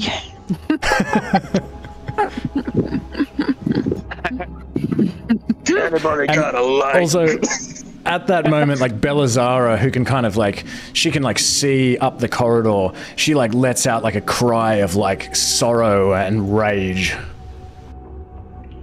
At least you didn't use feeling hot, hot, hot.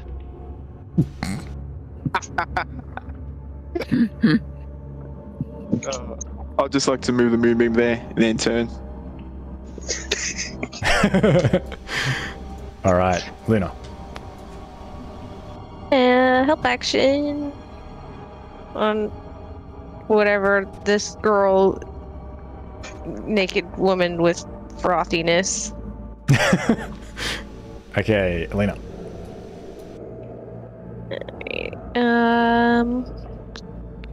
I'm gonna move up to here. Significant. And just fire my short bow. Okay.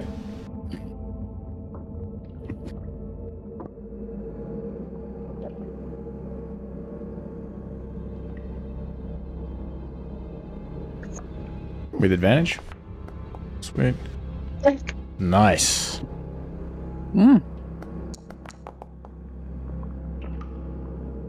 12 piercing. Don't forget sync. Oh yes, thank you. I always And forget also when I'm crit that doing range stuff. I always think I can't. Oh, it just looks like, oh, that looks intense. Critical sneak. Okay, she's looking bloodied. Whoa. She's got arrows sticking out of her. Finish her. Okay, Kenze. If whenever you attack her, you have anyone who attacks her has advantage at this point because she is in a blood frenzy. Ooh. I was just going to ask that. Ask that. All right. So yeah, I am so doing that with all advantage. That's a hit. Oh, I get that. D6. 17 bludgeoning. You just like smash her in the chest, and she like falls back and like kind of like struggles to like hold herself up on either side of this door. And while she's like holding herself up by kind of like both of her hands are like on either side of the door, and she's kind of like, you know, one of them's like holding this great sword, and she's nearly kind of falling over. You just smash her again in the head, and you definitely hit her in the head with your Kenobo. 10 bludgeoning. Oh! You just like crack her skull in half with this Kenobo, and it gets like stuck in her skull, and you have to kind of like wrench it out.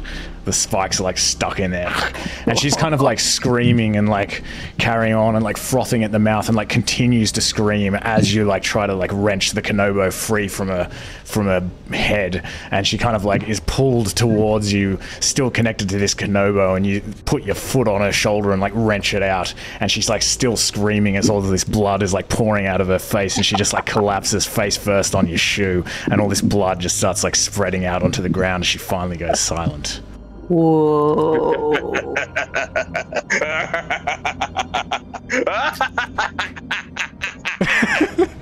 That is a good day.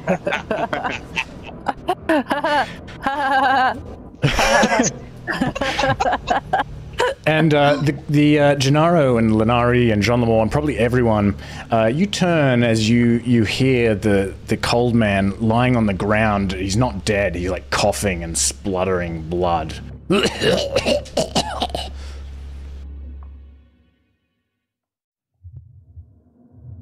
And as you approach him, you see that his red skin is turning a shade paler, making his relation to Kensei a bit more apparent for a moment.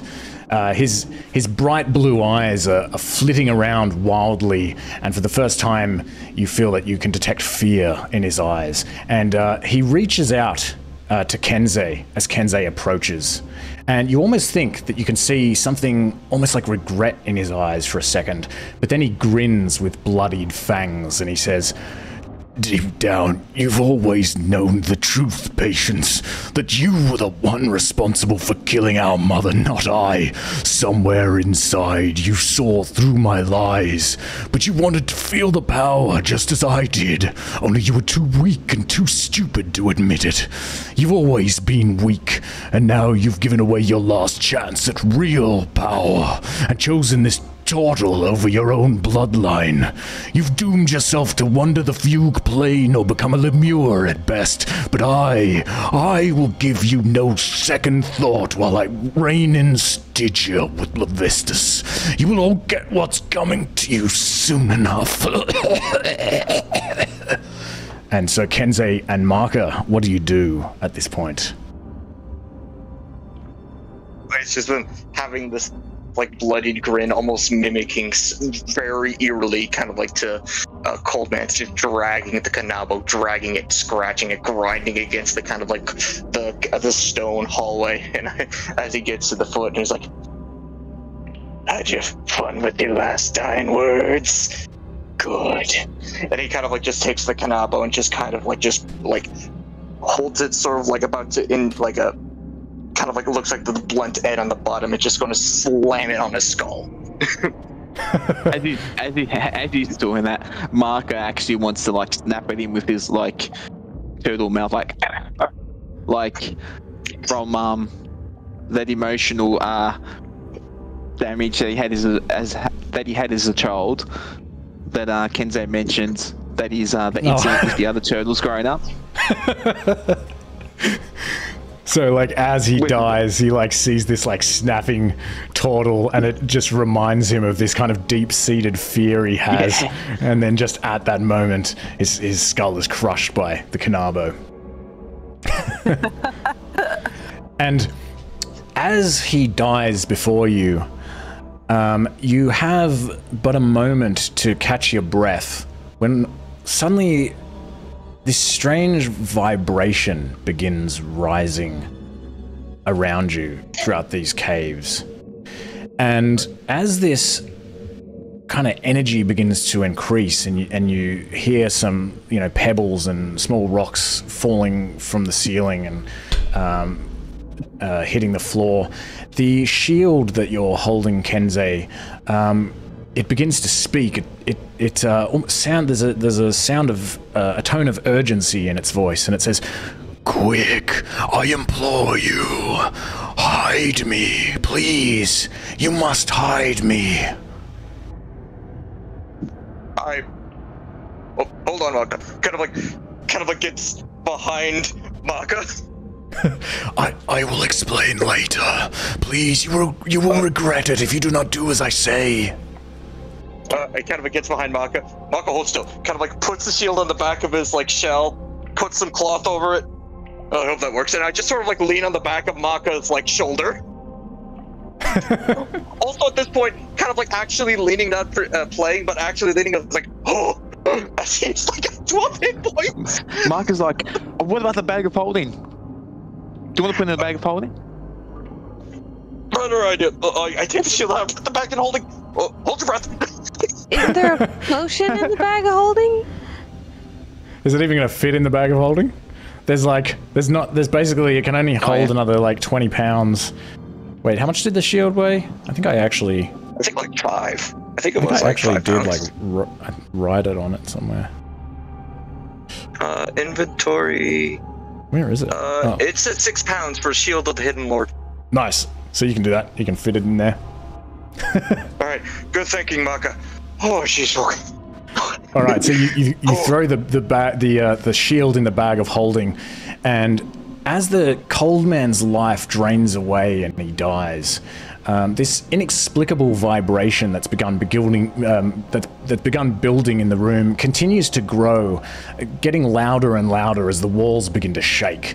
And for a moment you think the caves are actually going to collapse, but before you can make a move, this vibration reaches a peak in volume and intensity, and then all of you experience something that nothing could have prepared you for. Oh, Maka, it's been a pleasure serving with you. And it's been an honor knowing you, man. Gives you a handshake.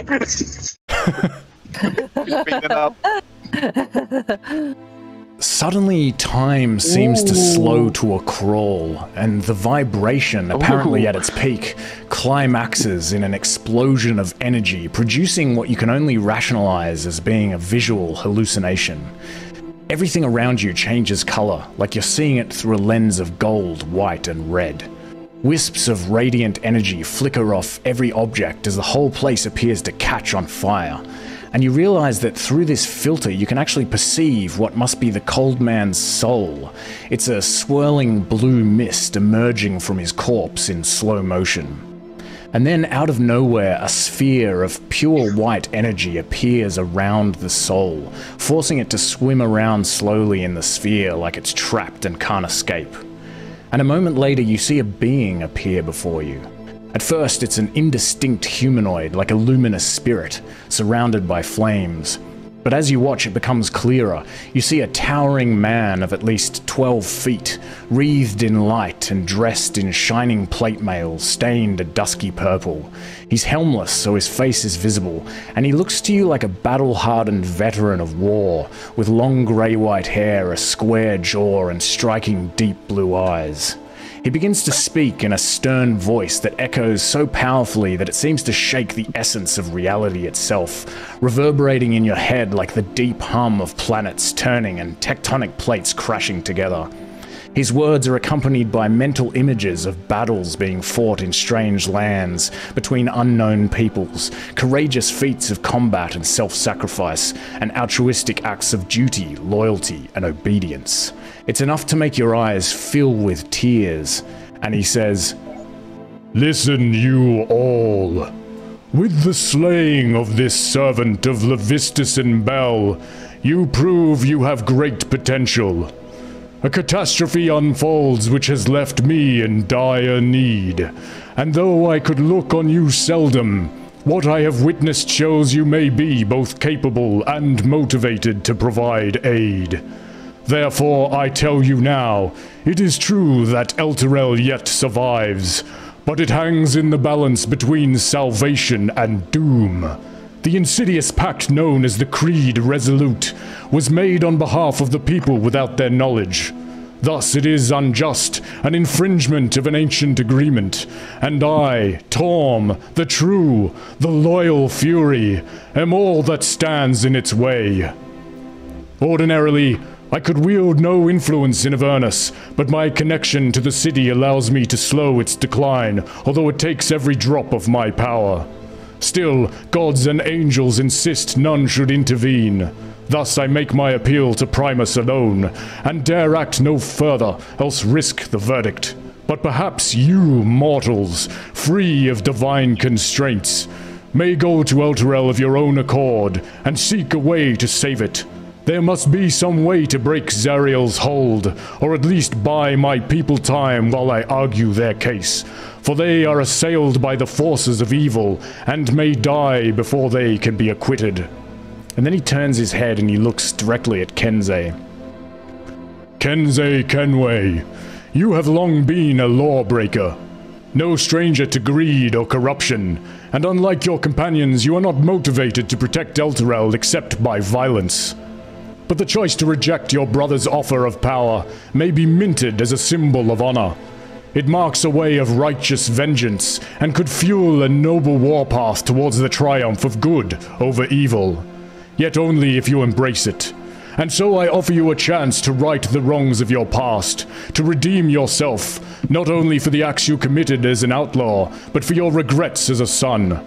And yet to attain such absolution, you must begin by setting aside the power of the fire runes of ancient Astoria, which you wrongfully stole, and swear fealty to me alone.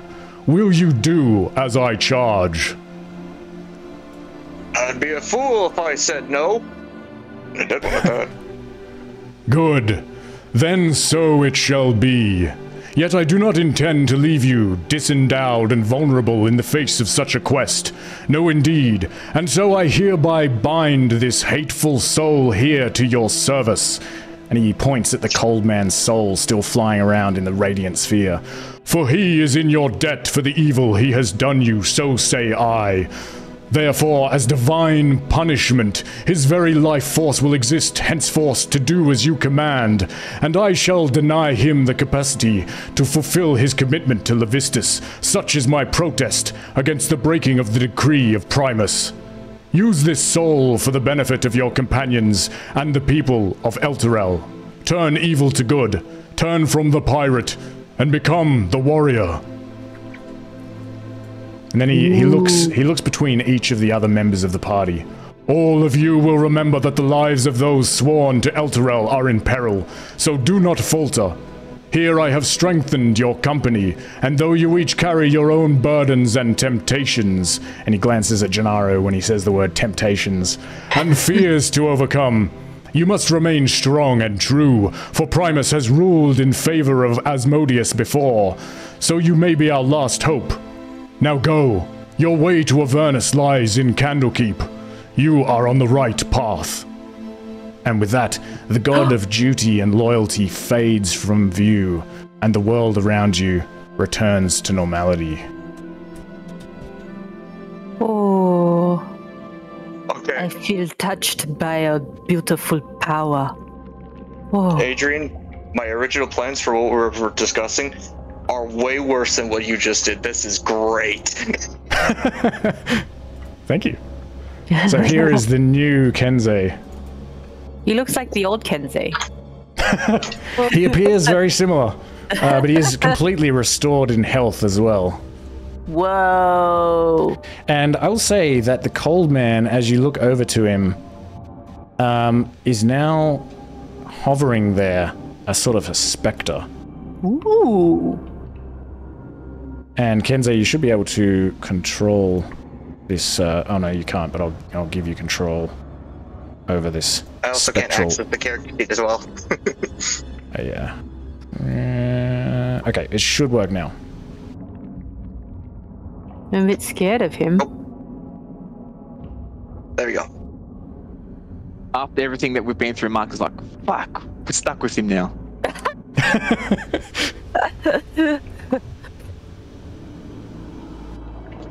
You might want to ask your shield why you didn't like Tom. Oh. Right. Coast clear? No Torm hiding in the corners and cracks of this cave? Monsieur Tom? Monsieur Tom? Alright. Hello. I think... No, I'm just Alright. He kind of like goes like, okay, I think we're clear, and I will go for the bag of holding and remove the shield. Oh, thank you. So I take it you and Torm are not on the best of friends? I don't know what you mean. I simply was afraid, yes, afraid. As the caves were shaking.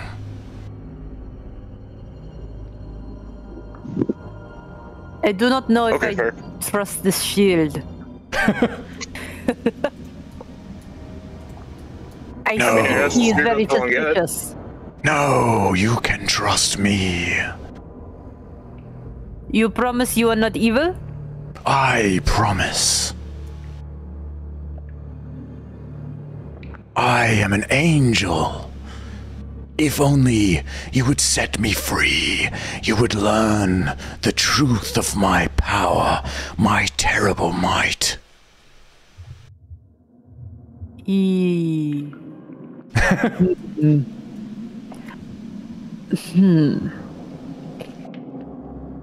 I think we should maybe hold off on setting him free, Kenzie. Until we can maybe get some more information. Yeah, terrible. Well, we have to go to Avernus to free him anyway, so it's not going to be for a while to boot. Oh. Okay. Right? That's how that worked? You wanted to go to Avernus to free yourself there? That's how that worked? Like, looks at the shield confusingly. Yes, I believe the way to free me may be in Avernus. Yeah, Okay. Oops, sorry. No, go ahead. I was just gonna say, terrible might is one of those ominous things that we should probably be wary of. Terrible beauty. Fabulous! But also another question. Kenzie, I do not mean to be insensitive, but I'm sorry, I have to ask. Did you really kill your mother? I'm very sorry if this is a poor question. So... It's a little bit of a blurry day, a little bit the darkness of my past. So there was a lot of emotions, a lot of confusion, a lot of talk that speech or words were spoken that my mother was, or my brother convincing me that my mother was a cultist, trying to sacrifice us. And then I kind of like defended myself, or defended, I say myself, but actually been forced to kill him, or kill her. Well, she didn't kill him. And now, previous talk says that was not the case, and was all a bit of grand illusion. Oh, that is truly very terrible. I am so sorry, Kenzie. What a cruel thing for a brother to do. Oh, you don't see any disagreements from me there. I'm glad he is now some sort of fluffy monster. Yeah, now I get to control him like a little puppet. Yes. The lukewarm spectra.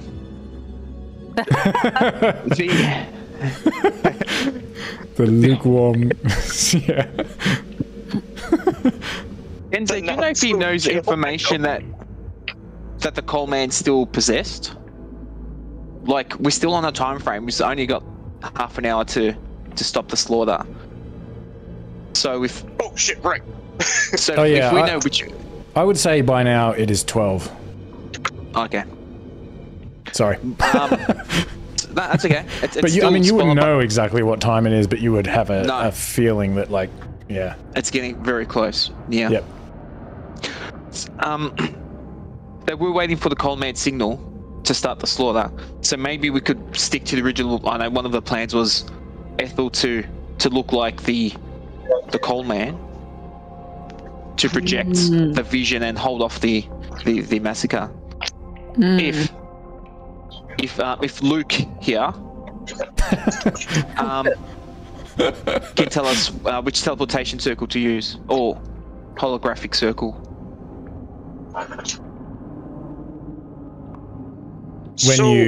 When you kind of talk in this way, this spectral spectre, it just stares blankly and there's no reply. You don't even know if it has a mouth.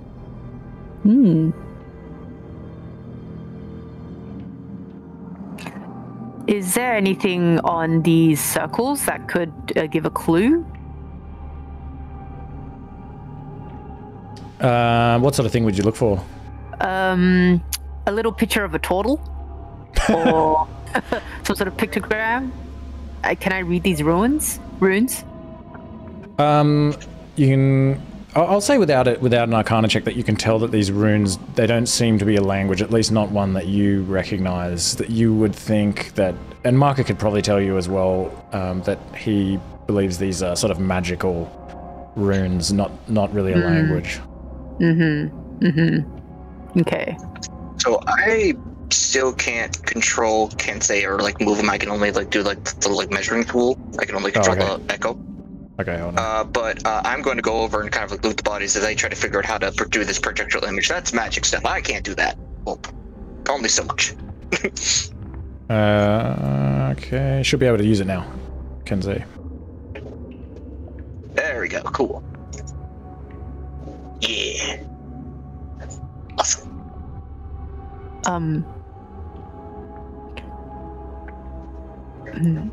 I'd like to approach this creature with a ration. Okay, so Kenzie, maybe... Okay, so you're... Sorry. No, that's alright, that's alright. So Kenzie, you're looting these bodies. You find that the orc has 3 gold pieces on him. The gold dragonborn has 10 gold pieces, and also an obsidian stone pendant, which it looks like a flaming sword is etched into this stone pendant. And you also find a spellbook.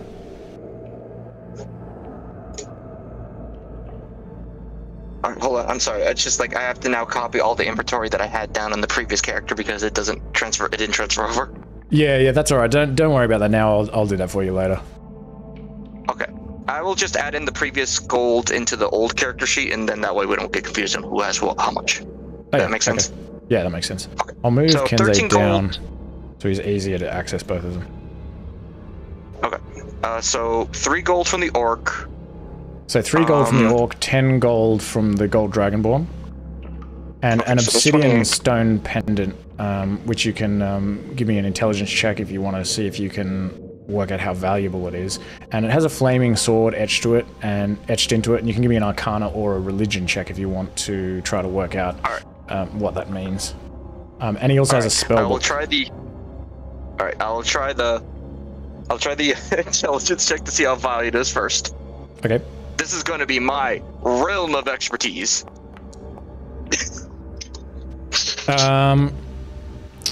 You're not sure. You're not sure what the significance of the flaming sword is. And the arcana for the lulz. Yep. You have no idea. I'll give the spell book to Ethel. Oh, the arcana check is you have no idea what the flaming sword means, and the intelligence check was, you don't know how much it's worth. Yeah.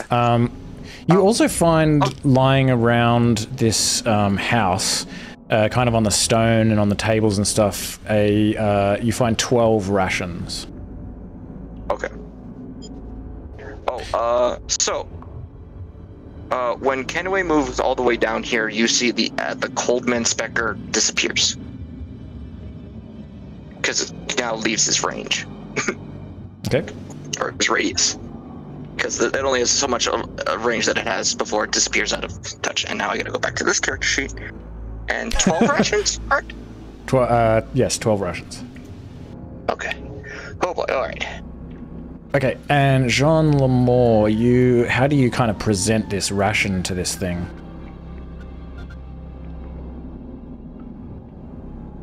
JL? Sorry, I was muted. That's okay. Oh. Okay. Fire trucks coming through both of our mics. Shit. Okay, so I'll just put it place it quickly at the bottom of the cage, through the bars. Yeah, it's just bends down and picks it up, and it's clawed hand and shoves it in its face, and bits and pieces of it are falling on the ground and shit. Can you tell us where the totals are? It starts banging on the cage, clink, clink, clink. Does it look? You notice also that there's a huge sword lying on the other side of the cage, and it turns around and picks up that sword and then comes back and starts smashing the cage with it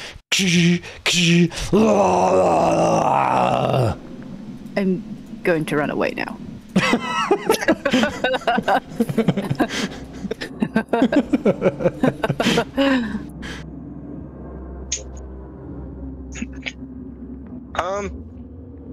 What did the tiefling have apart from the sword? Was it just kind of cool looking? There's nothing. So yeah, the tiefling is just fully in the nude, so she has nothing on her. Okay. Let's see if there's anything of use in here. Okay, in here, Kenze, you find there's a small box on the bedside table next to the bed. Just a small wooden box. And you also see a chest. And yeah, you can open the small wooden box, and you find in here, you estimate, it's basically just full of gold crystals. And you estimate that it probably amounts to about 22 points of sunshine. Tomorrow. I'm just gonna tuck that away. Can Micah listen if there's anything on the other side of this doorway? Yeah, give me a perception check. Yeah.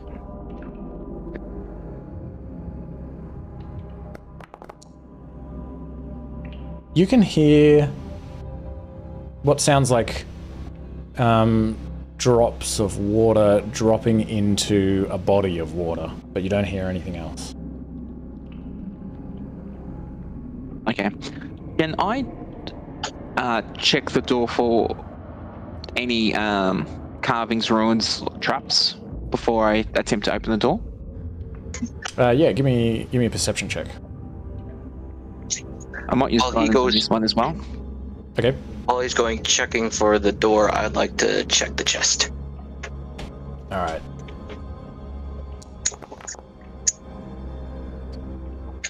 Yeah, you don't find anything on this door that looks suspicious that would give you any feeling that it's trapped or has anything etched into it or anything like that. Okay, I'll attempt to open the door. If I'm assuming it door handles.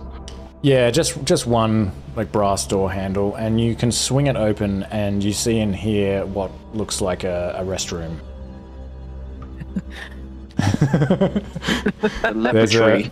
There's yeah, pretty much what you see. A basin like full of water, and there's kind of like drips coming from the cave above, sort of dripping into that water.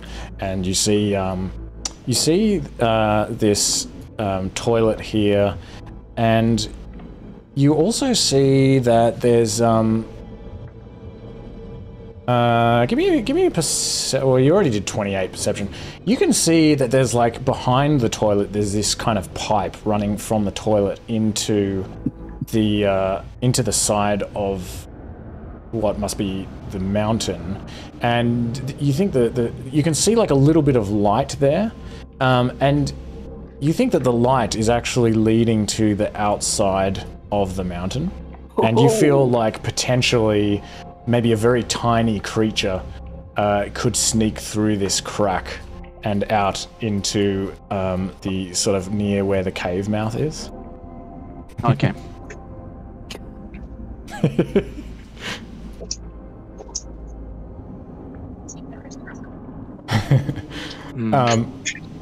And so Kenze, this chest is unlocked, and so you're able to open it up with ease, and it doesn't set anything off. And you can have a look through here. You find 18 platinum pieces, 120 gold pieces, 401 silver pieces, and 180 copper pieces. Okay. All right. Hold on. Start that again. 18 platinum. Okay. 18 P. Next. 120 gold. 120 G.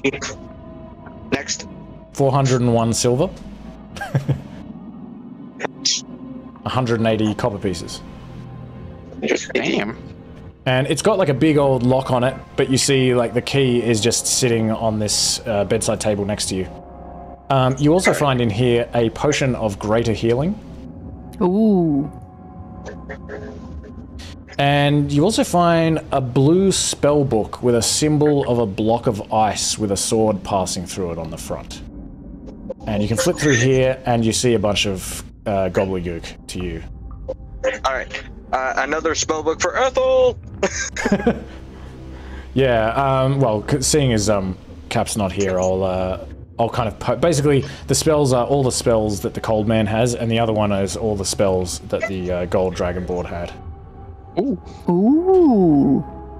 You also find one other item in here. It is a delicate-looking rainbow-coloured wand, which appears to have been made from hundreds of small pieces of shell fused together with silver, and it kind of shimmers impressively in the light as you move it around.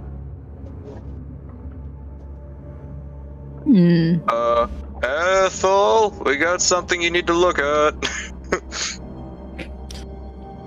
But Ethel hobbles in. I don't know. She's pretty spry. I don't think she hobbles.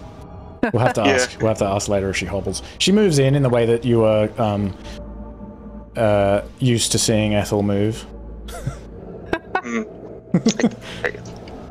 And she will. Well, give me an Arcana check if you want to roll it for me, Kenze. Oh, whatever. I'll just. I was just gonna say I have a -1. I'm just going to leave it to the professionals. Oh, nice. Okay.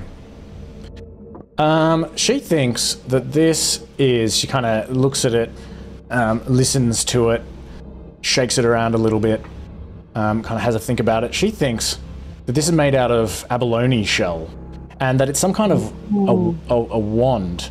And she thinks that this might have. She's read about wands like this, and she thinks that it might have some kind of like protective magic about it. And it might kind of like maybe some sort of sonic, some sort of sound that it might make. But she would she'd have to study it more in order to determine like exactly what it does. I'll say that she thinks spell as well. She wants to pry more deeply into it. Does she want to do that? Yes, I think she does want to do that. She will cast Identify. Wait, where is Identify? She casts Identify just with a spell slot. She's like, fuck it. But then we need the dance. Ethel starts that dance. No, she doesn't bother doing a ritual. She's just like, fuck it, I'm just going to use a spell slot. And she's too tired after the battle to do a dance. And she identifies this as an abalone wand and it can cast protection from evil and good, and it kind of like, it pulses with a faint bluish rainbow hue and makes a subtle humming sound when, let me just find this thing. Actually, what I'll do, okay, so one thing she can tell is that it can only be used by a druid. And so she passes it to Marka. So Marka, I will put it in your inventory. And she thinks, after studying this thing, that this may relate to your ancestry. This is like something that she's read about, that she thinks is associated with turtles. That may be a thing that's used in like, yeah, by like magic, by spellcasters amongst turtles. Okay.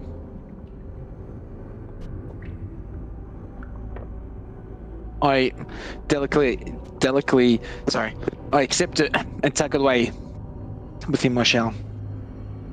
Sweet. And yeah, so it makes this humming sound to indicate creatures that are present. And those creatures are... Where does it say? I guess you have to specify.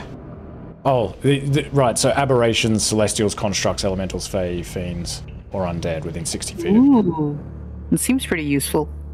Yeah, so it has like some charges. You use a bonus action and you can expend one charge to detect their presence, or you can expend a charge to cast protection from evil and good. And you can also use it as a focus. Oh, nice. And yeah, that's everything that you find in here. So let's take a 5-minute break. That's good.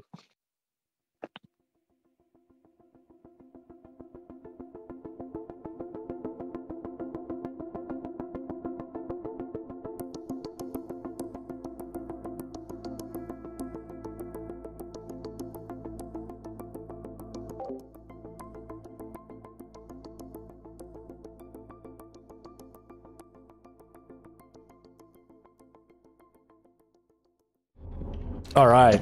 Okay, yeah, so you think a fair bit of time's gone by. You don't know exactly what it is, but you feel like it's headed into the early hours of the morning. Jean Lemore has just picked up one of these rugs on the ground and stuffed it into the bag of holding, or at least into his inventory. And also, Alina, you notice this platform here, which also appears to be inscribed with runes. And you think it might have something magical about it. Dang, and I gotta check it out.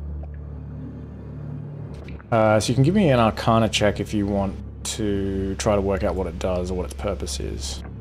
Can I cast guidance on Alina? Yep. It's a 1d4 on top of that.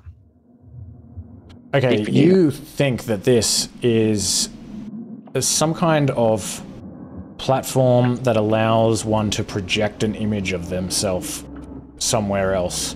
And especially with a 23 Arcana check, you suspect that there would be another platform identical to this one somewhere else where that image would appear.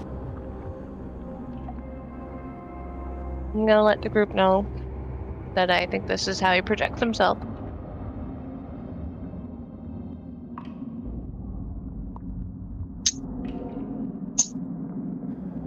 Ethel, are you up? How do you feel? She's I don't know if she even talks that way. I guess she just talks how Cap talks. She answers. She says she's feeling okay. Now, so if you can recall, Adrian, when we tried to be VTT, does it also change your voice as well? Did we? No. We sort of had discussed that. It doesn't. No. You have to put a voice on.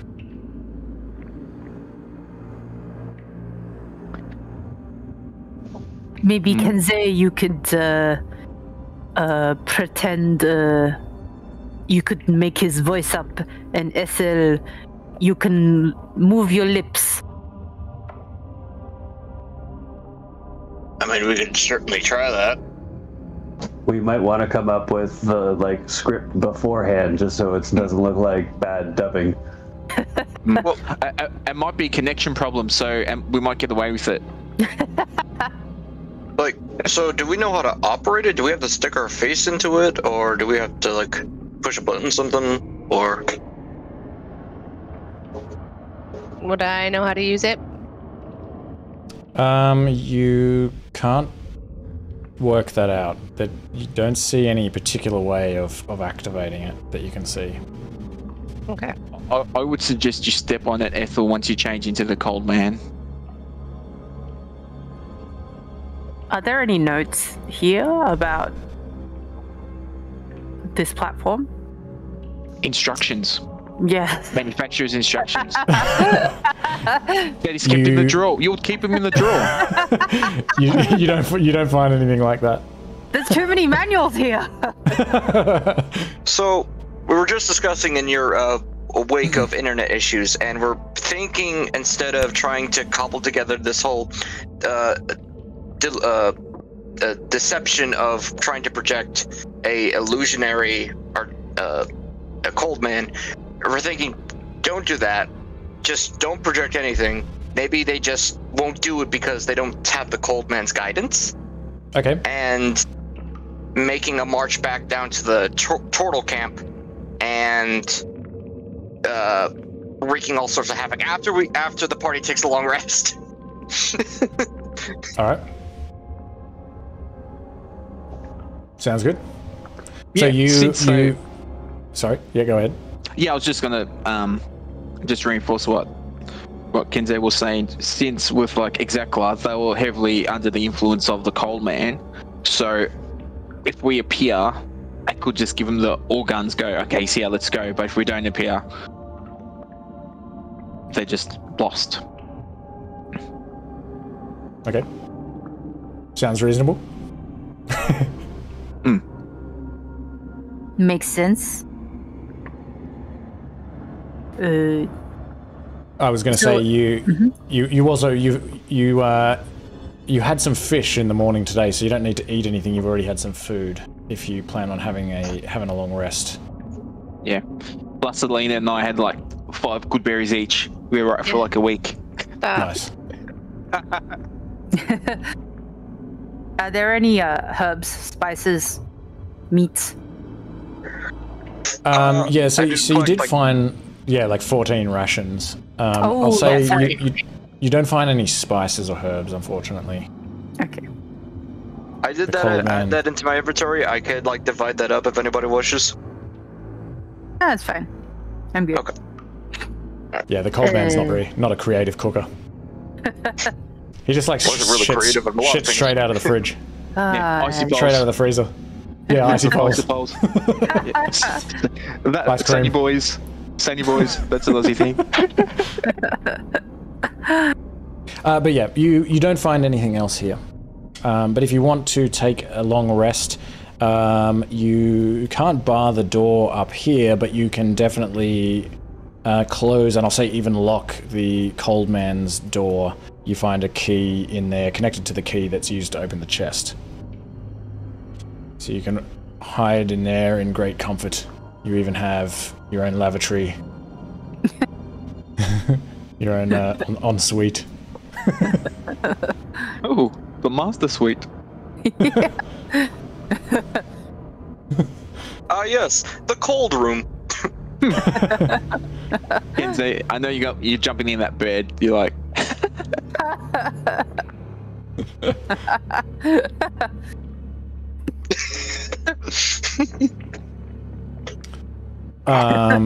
Alina and Lanari, if you want to sort of maneuver yourself to wherever you would want to sleep. Yeah, sorry, I haven't gotten back. Oh, sorry, my bad. Yet. Oh, yeah, I didn't realize people were still struggling. Connecting. Oh, yeah, somebody else as well. Who's the other person that's missing? Oh, that's Ethel? Captain General. No, she's here. Well, that's okay. We'll just say you all head into that room, and you can all have a full night's rest without being interrupted. So go ahead and take a long rest. Okay, so you all get a good night's sleep, and you head out of the caves in the morning at around 9 bells, and you head back into the Cloakwood. This thick forest of beeches and elms, and there's ferns everywhere and thick undergrowth, and the air is heavy and the trees are loud with insects and bats, and you can hear various other forms of wildlife creeping about. But you've been through here before. You can follow the path back that you found, at least leading through this kind of second part of the journey towards the lair itself. And from there you can pretty easily find Jean Lamour's red handkerchief fragments. And it's up to you whether you want to use the map case to get back at this point. But you figure that overall it will take about 20 hours to return without the map case, and 10 if you're able to successfully use the map case. I'll say if you want to use the map case, that will say that it works. Okay, yeah, that's fine. Okay, so you use the map case, and it expedites the journey significantly. But after another 8 hours, what is it? 9, 12, 1, 2, 3, 4, 5. So it's like five bells, and it's kind of like beginning to get dark again. You can tell that the sun is sort of going down. You can see a little bit of the sky through the canopy, and around here, like, the trees begin to thin out a little bit. You think probably at this point you're maybe about two hours approximately from Execla's campsite on the peninsula, but you're all getting pretty tired after 8 hours of travel. What do you want to do at this point? Maybe we should have a meal. So just so you know, if you travel for 8 hours, if you do any more traveling and before you've taken another long rest, then you'll risk a level of exhaustion.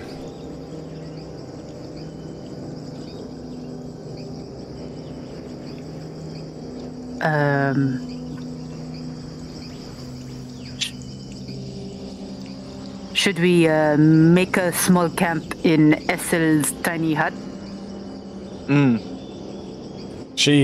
Ethel seems very excited by that idea.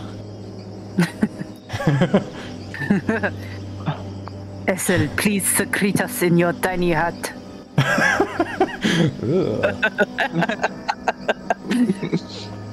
Alright, Ethel creates this tiny hut, kind of looks like a library on the inside, and you can all get in there and take a long rest. Although you didn't have anything to eat. So it's up to you if you want to do that before you take a long rest. Yes, so Mark will have a ration. Does anyone not eat a ration? I will eat a ration. I'll just go to the ration.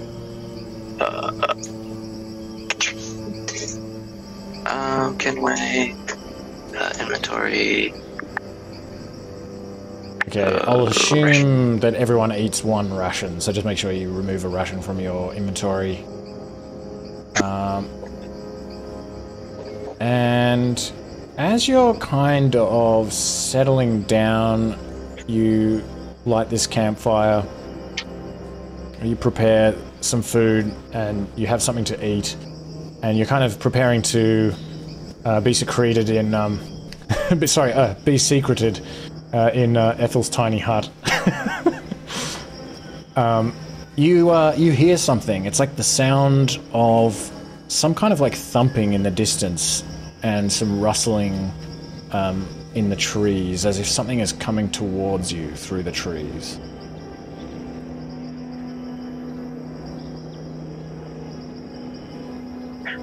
I get up and ready the canabo. Oh, let's see who was trying to welcome us today. Like, this is something that is not trying to quiet itself? Like, everyone hears it? Yes, it's like pretty easy to hear. Something kind of like thumping through the forest. Almost kind of I would say, like, it almost sounds like a kind of a gallop. Like a four-legged creature of some kind. Not spiders. This is good.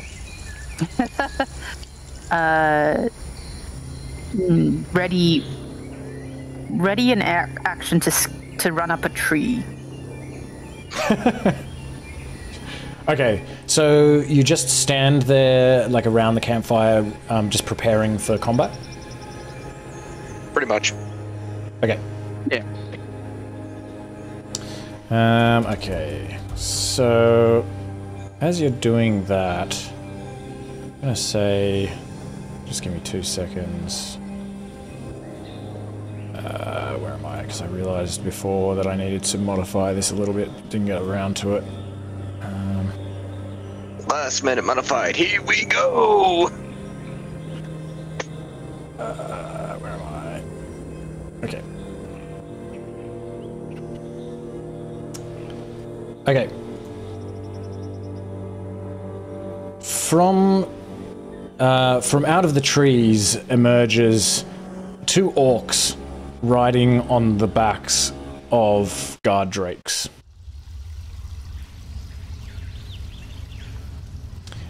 And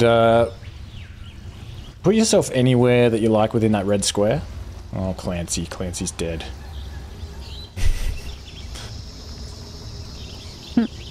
Oh, we got the old Kenway in there involved too.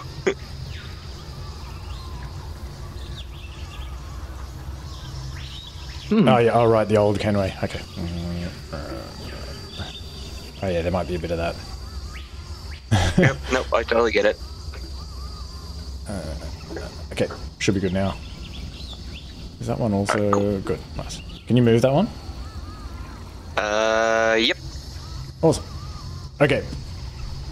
These 2 orcs emerge from the trees on the backs of these guard drakes, and they see you like standing around with weapons in hand, and they kind of call out like "Roll, roll," to these guard drakes, and they halt, and they kind of both look at you at the party, and look at each other, and they call out to you like "Loktar,"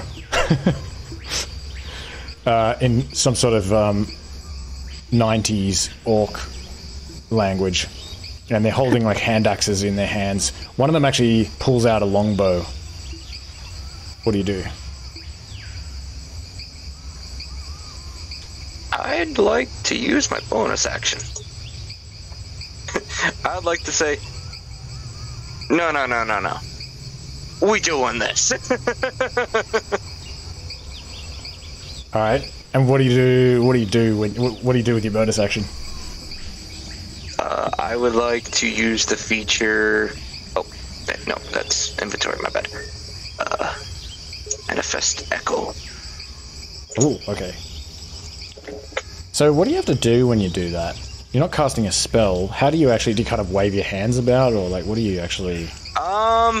I assume it's just sort of like I honestly don't know. It's just sort of like an instinctual thing, sort of like a rage. I assume, where it just kind of like happens.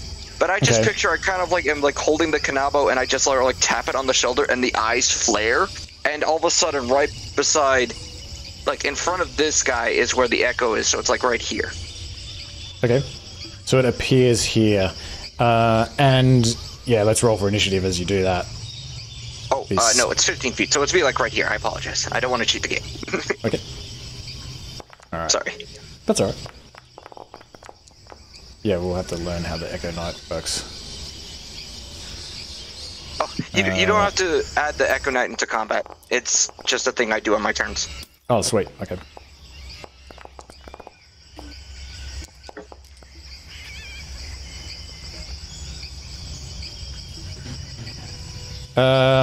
Okay. Lenari's up first. What do you do?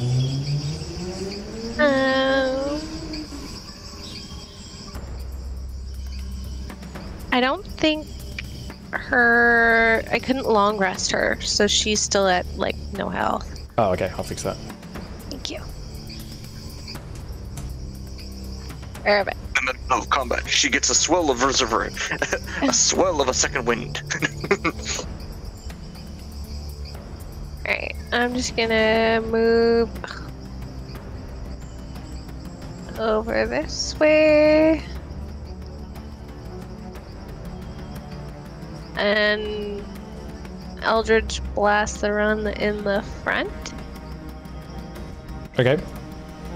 Like this one? Yes. And are you aiming for the orc or the guard drake? I'm gonna aim for the Drake. Okay. 16 hits.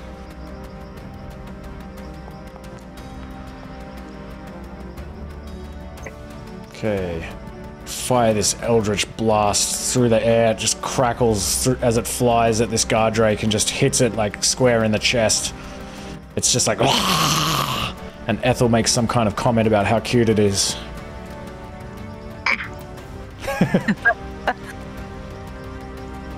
Anything else? Okay, I think that's all I can do in turn. Okay. Gennaro.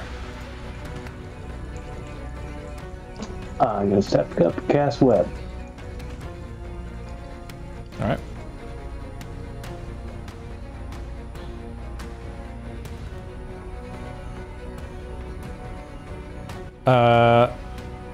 Did it give you a template? Oh, just use the... Oh yeah, there you go. Sweet.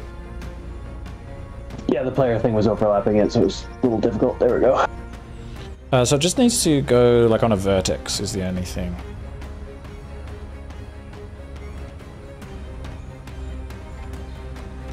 So now how do I move it? Like there? Is that... Yeah, that should be fine. That would do the That trick. would target all of them. Okay, so from top to bottom, the two guard drakes, the first one passes. The second one... wait, do they do this just on their turn? I can never fucking remember that. It is just when they start. I'm gonna just do it now, because whatever I've started, we'll see what happens. Okay, so the second one will be stuck when it comes to its turn.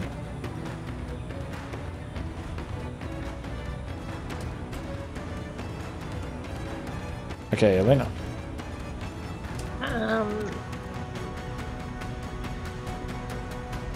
We're affected by web too. We go into that, right? Yes. Okay, I'm just gonna use my short bow then.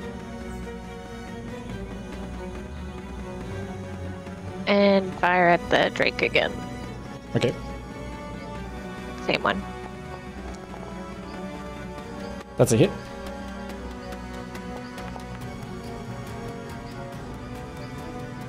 Okay, 8 piercing. Both you and Gennaro are very quiet for me now. I'm not sure if something's changed on your end or my end. Is it possible to turn up the volume on your mics or anything?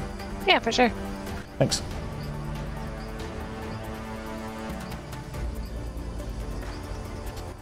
So now my question is, does the cold man provide sneak? I think it would. No, because it's not. It is not. It is not considered a creature. It is meant to be similar to like the, like spiritual weapon. Nice. Kind of like aspect of it. Thank you. Trust me, all right. I brought up the FAQs for Echo Knight so we can go through it. Nice. Yeah, I'm gonna have to have a read as well. Okay, Jean Lemore. You are getting very sleepy. Very, very sleepy. Sleepy? Okay, so... Ushtag sleepy. You need to make a wisdom save. Alright, and that's going to be all of them. So, top to bottom, left to right, pass, fail, that's the guard drake. Pass. Nice. Sorry, I mean fail. I just said pass when I hit the button for some reason. I said what I wanted to happen, not the reality of things. Fail. So it's just that first orc that passes. Okay, so the first orc that passes is charmed by the spell, which means the creature is incapacitated and it has a speed of 0.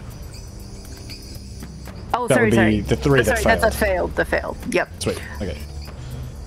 Okay, I'll just put charmed on them. We know what that means. Whoops. Wrong one. Oh Okay, so they... Wait, it basically puts them asleep, doesn't it? During while charmed by this spell, the creature is incapacitated and has a speed of 0. And it is in a stupor. Yeah, okay. Oh, and I'll yell out, do not disturb the sleepers. Okay. Alright, this orc is just like falls asleep, or just kind of like falls over in a stupor and is just sort of riding on the back of this drake.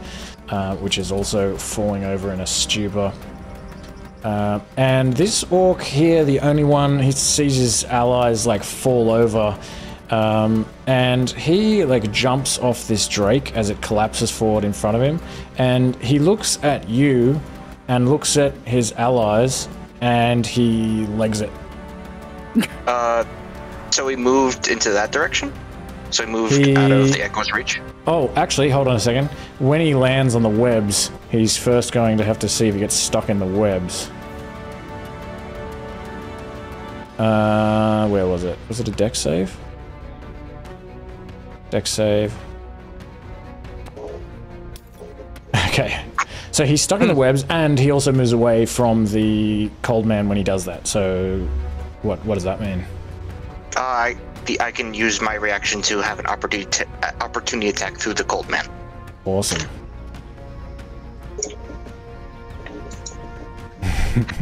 I now have to go to my old character sheet to do the opportunity attack. Hold on. Because of the inventory. Oh, you don't even have the... Yeah. Sorry. No, I have nothing. I'll sort that out. I mean, are you able to move items? I'd have to, like, I don't know. Okay, well, yeah. Alright, normal. Nope. Nope. Okay, so then he legs it. Wait, didn't he fail the deck save? Oh, fuck. Sorry. Webs, yeah. So he's stuck in the... He tries to leg it. It's like... Alright. Kenzei. Well, cold man, do what you do best. Annoy the enemy. And he's gonna move over to here. And he's just going to, he's kind of like, Kensei is actually kind of look like he's like shadow boxing with a Kanabo. As he does, the Echo is moving in similar formations, and he's going to make 2 attacks as he uses an action, attack action. Right, Sick. gotta go to the old character sheet. Alright. Alright, so thankfully I brought that up here, so normal.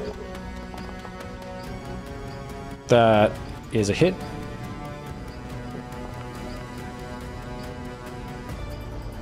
Seven damage. Okay. Attack. Normal.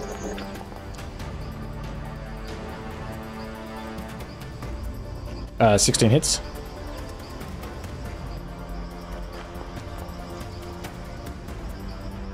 Eight damage.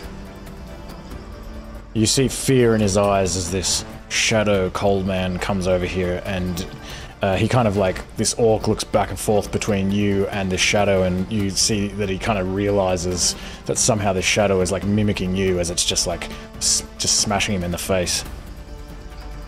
With that, that is the end of my turn. Okay. Okay, so this one, so the hypnotic pattern, does it get a save on the beginning of its turn, or does it just, how does it work? No.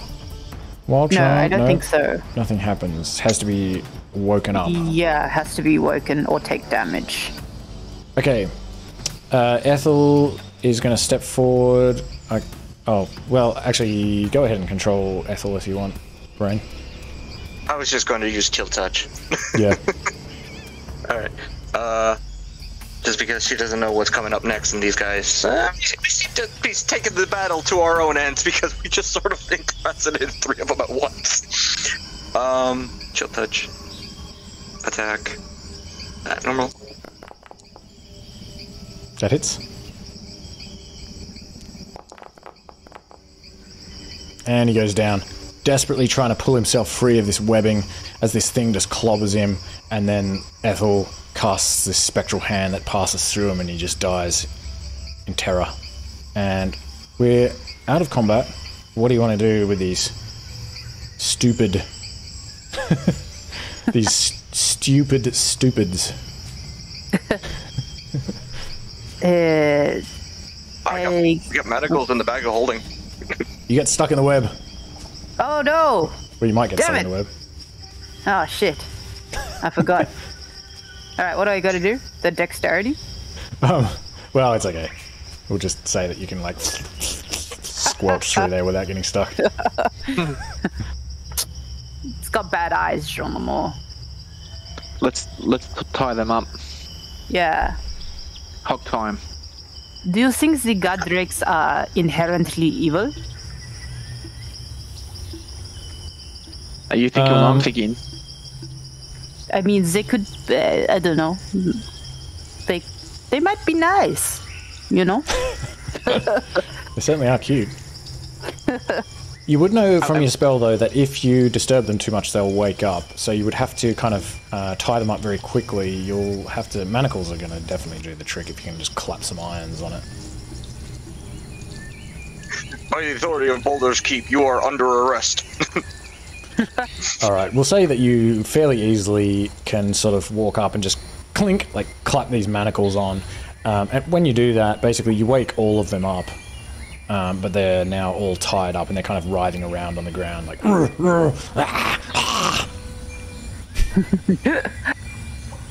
What did you want?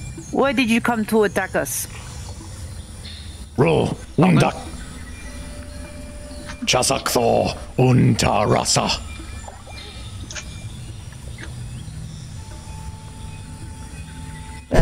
Anyone speak up? Does anybody... Orc. We come again to the... Come to I the do brawl, not. but we...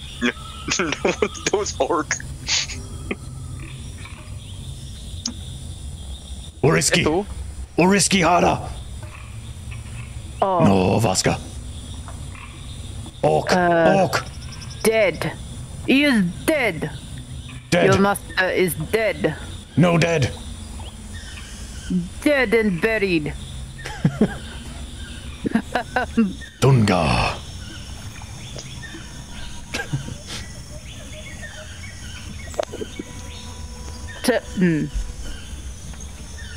No matter what you do, it's very hard to communicate. You could try to do some kind of charades.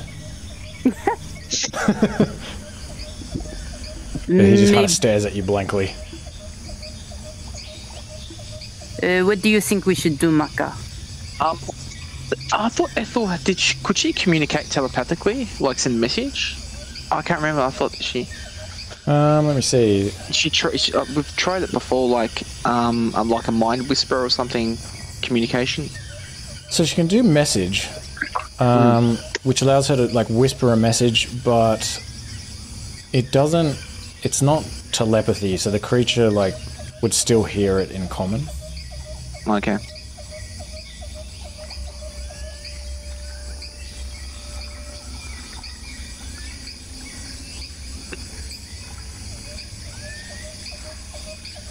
Yeah, I'm not sure, JL. It's a hard one.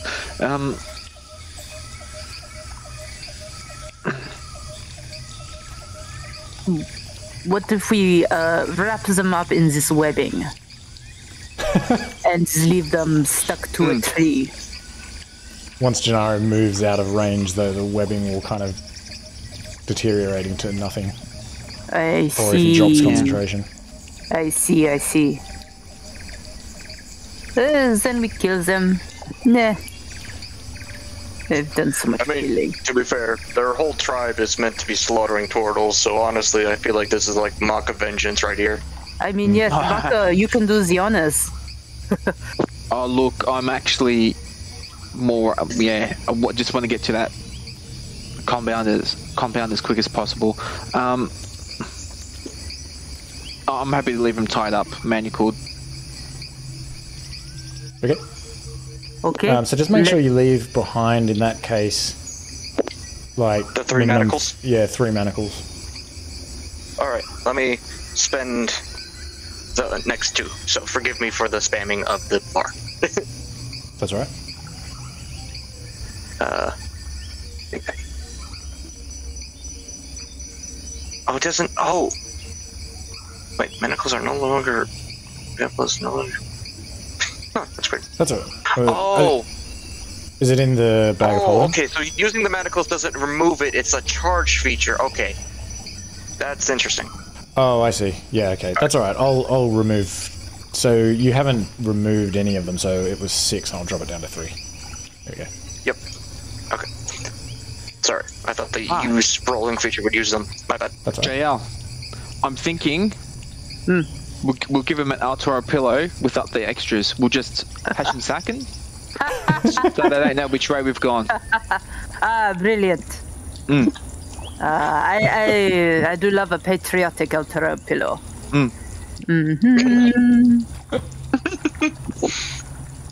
Pillow time. Is that 3? Oh, I'm running low on these hash and sacks. But it's okay. We can buy some. We'll make a note. Shopping day. Manacles. Hash and sack. Hopefully, We'll find that kid. At this candle key place, they might have a hash and sack shop somewhere or something like that. Yeah, they might think we're a little odd since we're used to like these areas and like, where's your hash and sack store? Why don't you have restraints at every second store? Lokta Hoga!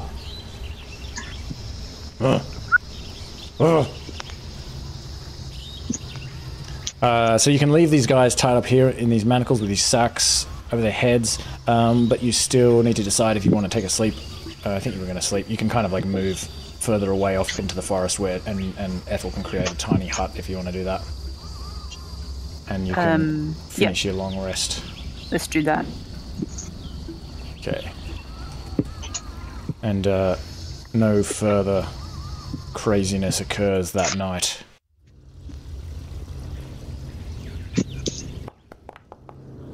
Oh.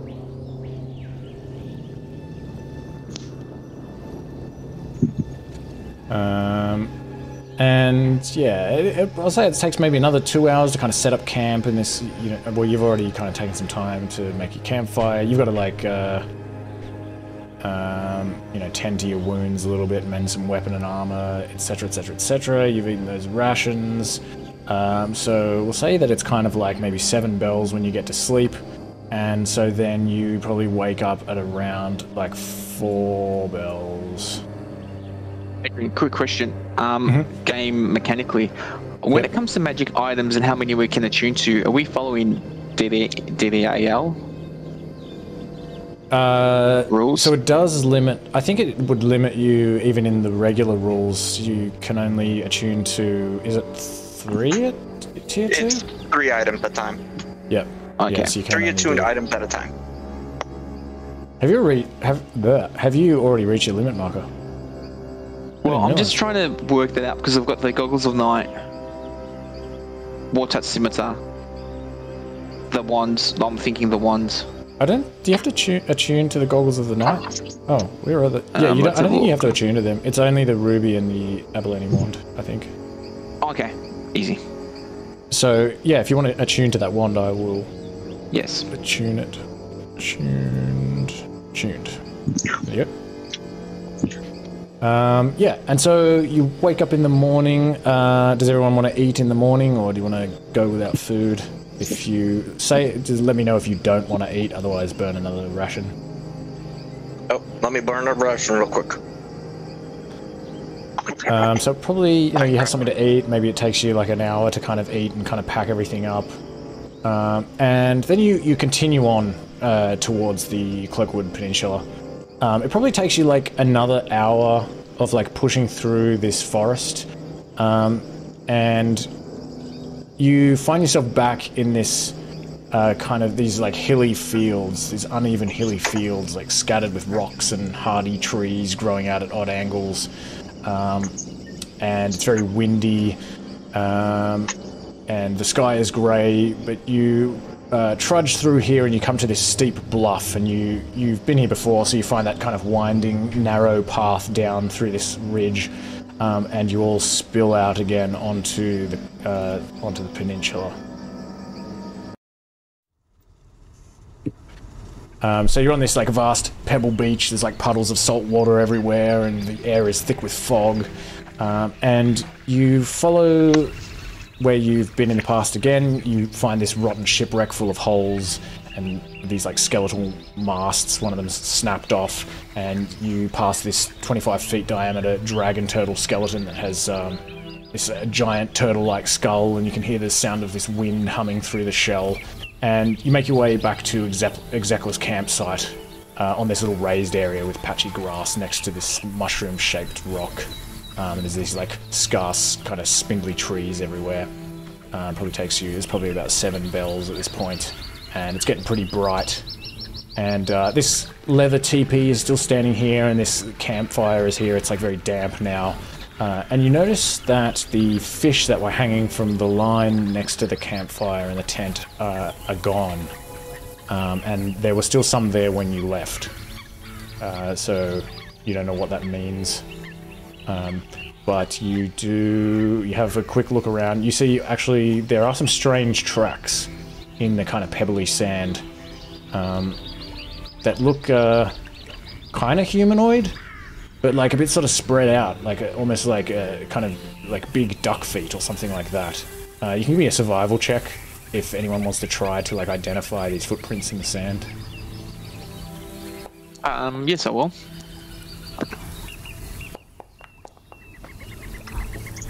Okay, Marker, you think that these are the webbed feet of Sarhuagan, which are these like sort of fish-like creatures in a way, and you think that there may be some of these creatures about, and that perhaps it was them that stole the fish. I'll just pass the information on.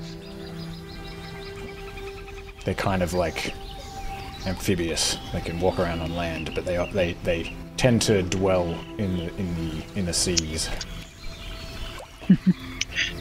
Does any story like sea adventures recall these Sawigan? Or Swigan? Sawigan? The Sawigans! Oh no, it's the Sawigans!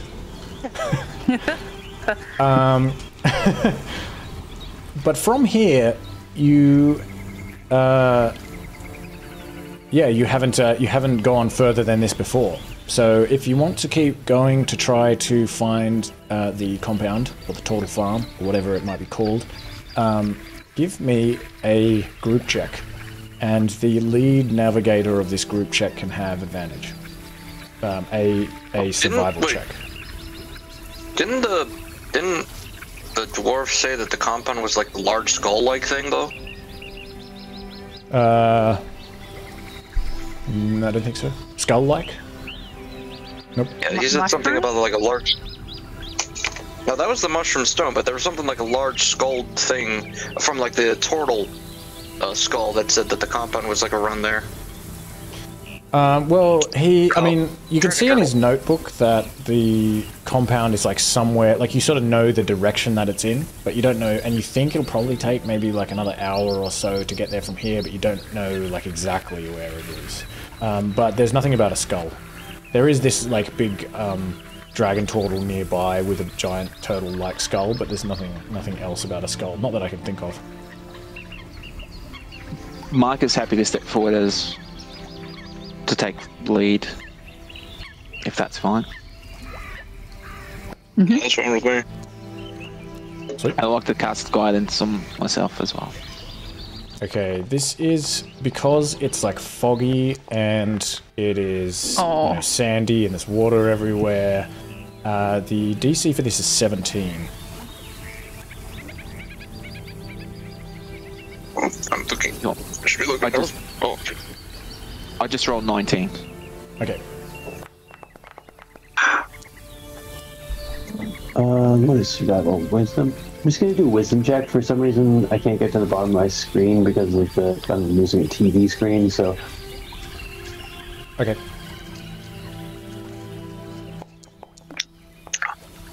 Alright.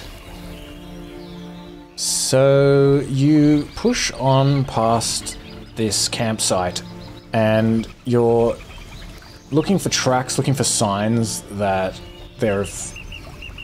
Maybe looking for Exekla's tracks or looking for orc tracks. at one point you think you find some that don't look like Sawigans, but then you kind of lose them, and you get a bit turned around in the fog. And as you're trying to work out where the hell you are, and you're sort of trying to like see the sun through the fog, you hear several creatures approaching through this fog towards you.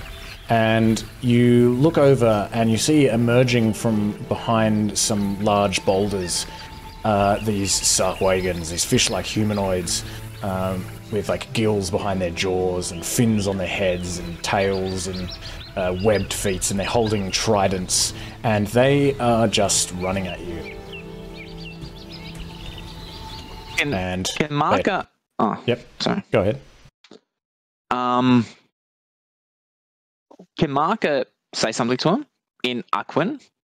Yep. Like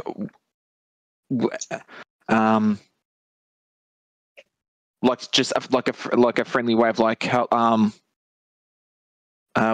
we're coming. Sorry, we're like peaceful. When we mean you no harm. It kind of replies in this like broken Aquan, and it has this very kind of fishy voice, and it says something about if you give us all your stuff, then we can be friends. Oh, also old Kenway again. Old Kenway again. Fuck. And I'm not there. And you're not there. Okay. Mm-hmm. And where am I? Okay. And Marco will reply, "You'll regret that." Ooh. All right. Let's roll for initiative.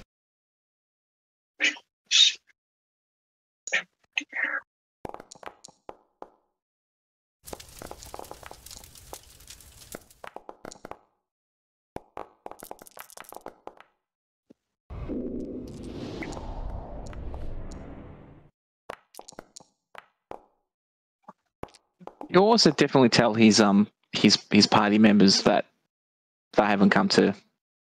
They've come to Rumble. Okay. What gave it away? The trains or the menacing looks they're giving me? Oh yeah. Okay. Cat. It's not there. Do I need to change anyone's initiative? I usually do. No, it's all good. I haven't rolled it yet today. All right.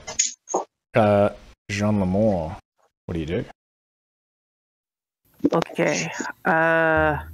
Let's go with the old faithful. A little bit of a sleepy time. Sorry. Okay. If you move it half one up. Yep, I'm sure you'll be able to get all of them anyway.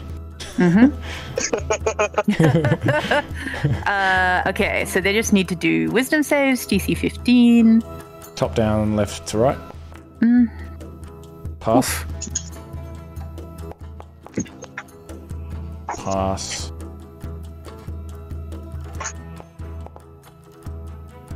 Fail. Pass. Oh. Bit disappointing. They're so wise. Ah, nice. At least you got the boss as well. Oh. Okay.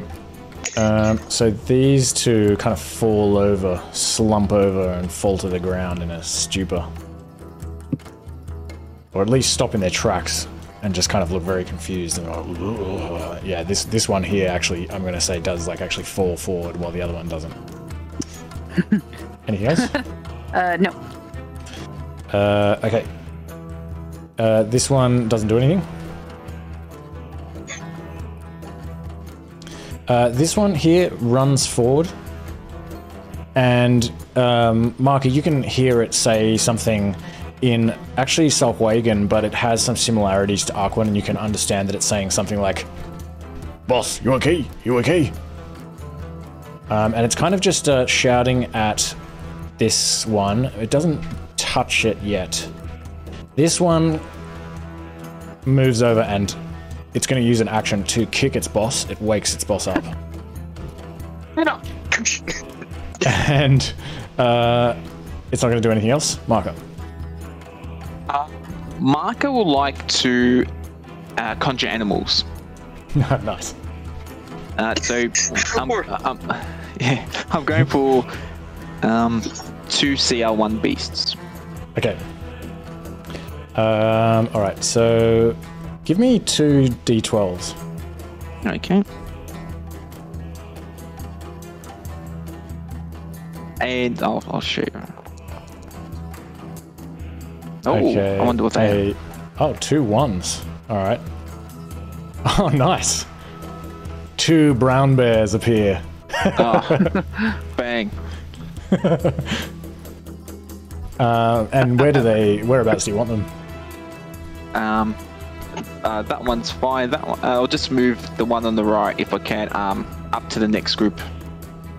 I think you just kind of target like where they appear. I don't think you can target where each one I'll just up appears. to attack. Okay, Unless I'm to wrong. I'm just kind of remembering that. one of them, B1 to attack the boss, and B2 to attack the one next to the boss. Okay, so I'm gonna actually just give them different initiatives because otherwise I just constantly forget which one's which all the time. So just That's make fair. it easier. Also, I can't wait for Maka to get to higher levels of spell slots, so you can just literally kind of like cast conjure animals.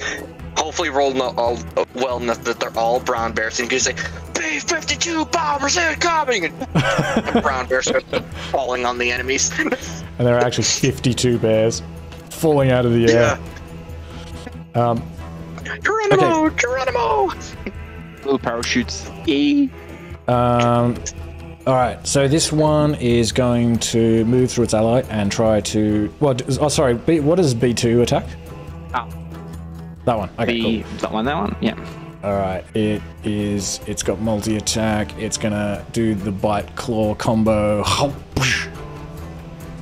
It misses with the bite, goes in for the slap, and hits.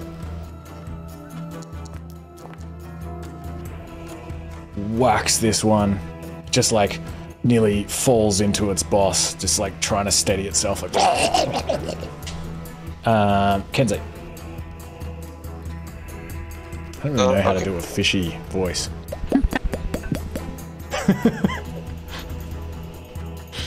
Okay. Alright, I was just reading a quick thing real quick. Alright, so first off, usual. Oh, cool! Some of them are in. Alright, so he is going to first. Okay, so essentially we'll move up to like here, and he will. Okay. He will use his bonus action to use Conjure Incarnation or Manifest Echo. Okay. And it will be right here. See if you can drag the echo onto the map. You should be able to, I hope. From the familiars folder. Nice. Hey, cool. All right. So with that, now Kenway is going to resume his shadowboxing and is going to attack the boss with the echo. Okay. So thing is, echo is not a creature, so it doesn't get the flanking bonus, technically speaking. So it's just normal. Sweet. With the kind of low warning attack. Yep, attack. Nope, Miss. I don't think that hits. Does the same attack again. Same roll, cool. Lame. Yeah, lame. Kindness. Do your job, you lazy son of a bitch! Oh wait, with my mother. Son of a bitch! Fuck, damn it! Okay, Lanari. That's it. Alrighty.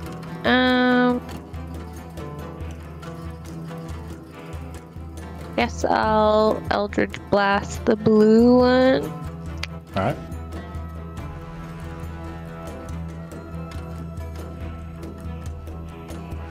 I need to read more of her stuff.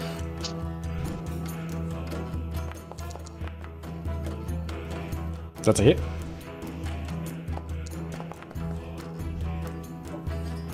Six force damage. It's just like stumbles back a bit. All of a sudden, we just make like the octopus dad like noises, like. I don't know what that is. It was like an old like Flash game for like long ass time.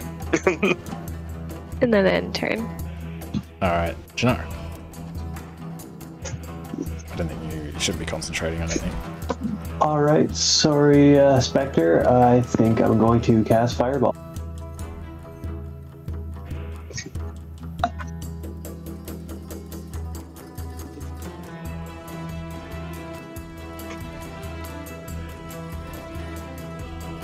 Whoa. Yeah. Is that going to hit the charmed one, I assume? I'm sure you can get all of them. Oh, you want to avoid the charmed one? Is that what you're trying to do? Yeah, but it doesn't look like I can, because if I move it too far, then I miss the one in the front and left. Yeah.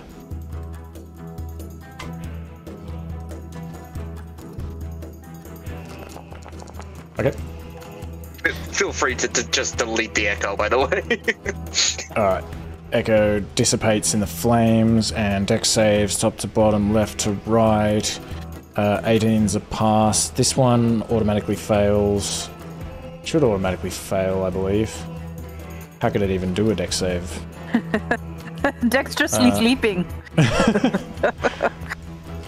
This one fails. This one, oh yeah, it like rolls over in its sleep. Okay, that one fails. And this one passes. Okay, so I just forgot what happened. Oh yeah, there we go. Okay. All right, so this one takes 35 fire damage. It wakes up as it is incinerated. This one will take half the damage. Where am I? Half damage. That is nearly enough to kill it. It's just like kind of screaming in this weird kind of bubbly way as it's like burning. And I think, wait, the rest of them all failed? No, one of the other ones. Okay. Does pass, fail, fail, pass. Pass, fail, fail. So this one takes it all. So it dies. The boss passed. It takes half. The boss got a 6. Boss got a 6? Okay, so I've lost count, have I? Oh, okay, I think I was looking at that. It was pass, fail, fail, pass. What? Pass, fail, fail, pass. Did I not roll for one of them? Fuck, I'm so one of them was an automatic fail. Yeah, the one on the floor. Oh, that's why. Yeah. That's why. Okay, cool. So this guy also dies. The boss dies. And this guy, he passed, so you should be bloodied too, I assume. But he was already damaged, so we'll see. Oh, right. He's going to take half damage. He's also killed. Alright. And I just yell out, we can replace those cooked rations. And my turn. Kenwood just yells, "It was worth it!" Okay, Alina. Okay. Jesus. I keep getting like the "it's your turn" sound. Okay. How many times? 4? I don't get that. Okay, I'll have to turn that off. Yeah, interesting. It doesn't repeatedly do that for me. This was the first time it's done it for me. Something about maybe because I was like deleting those creatures that were before you in the... I don't know. Oh. Anyway. Maybe. I'm just going to attack this one with Booming Blade. Okay. That definitely hits.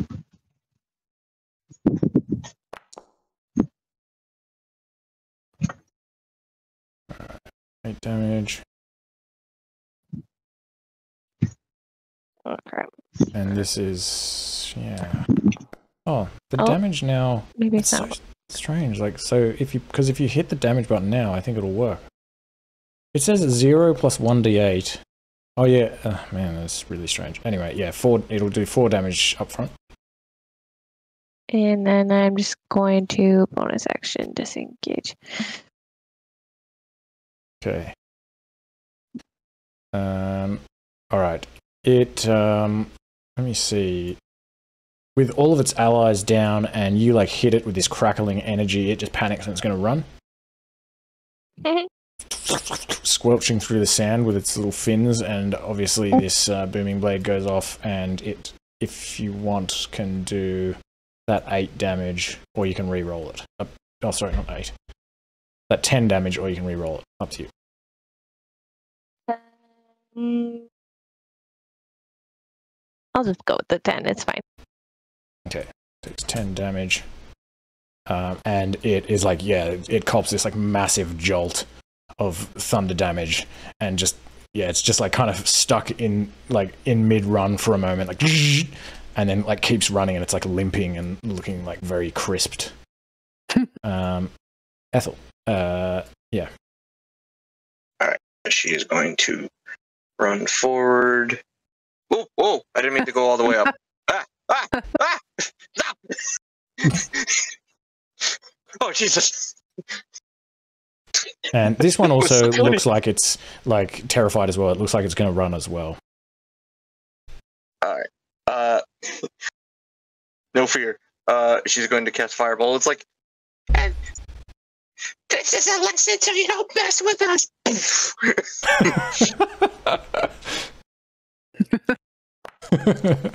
Nope.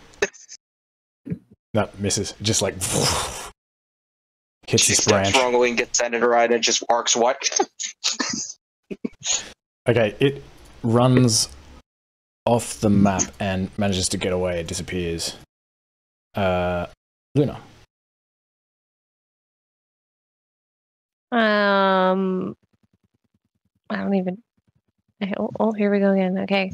Oh, did you just get the sound just then? Yeah, I got the sound. You got the sound. Oh, yeah, because you're next. But then Luna... Did Luna get it twice? Yeah. I think that's what it is. I think it's because I deleted the creature. And it makes sense as well, because it's like I'm deleting all these creatures like before your turn. So every time I delete one, it then goes, all right, now it's your turn. I think that's what's happening. Anyway. I think Luna can reach him to like peck him in the eyeballs. But you have to zoom out so you can't see the measurement. Yeah, it's just a little odd. Fucking annoying. Oh, you can... Okay, yeah, 50 feet. It can do that and then fly away 10 feet. Perfect. All right. Pecks him in the eyeballs. That's the sort of thing I'm going to see when I watch this back and just go like, you're an idiot.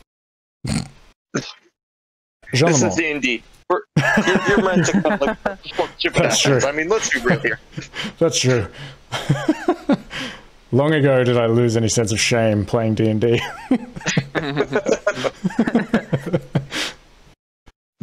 You run away on your little feeble fish legs. All right.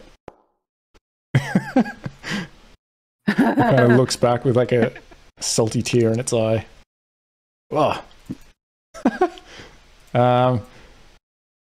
It's still alive, this like, but it kind of grabs at its like sort of like fin-like ears, and it drops its spear and kind of like cries out in this fishy like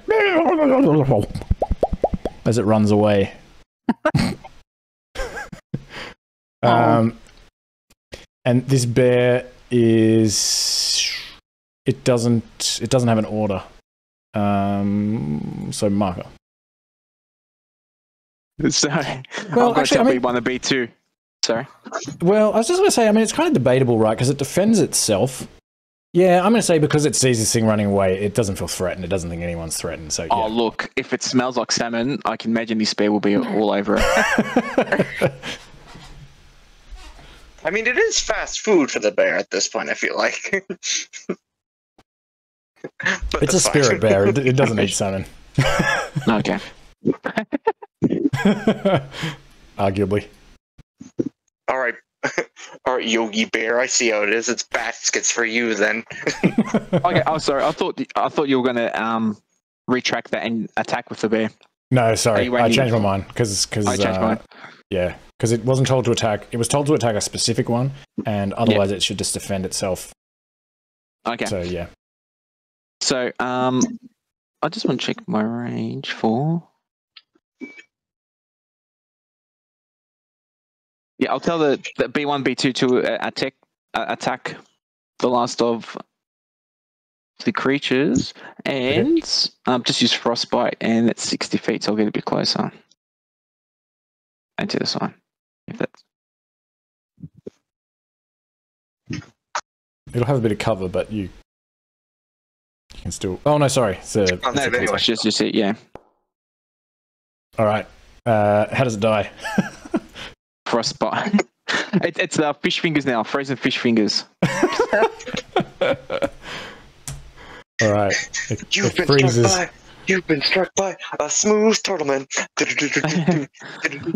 And the water in its scales kind of freezes, and it falls over and like cracks and shatters into these fish finger like portions.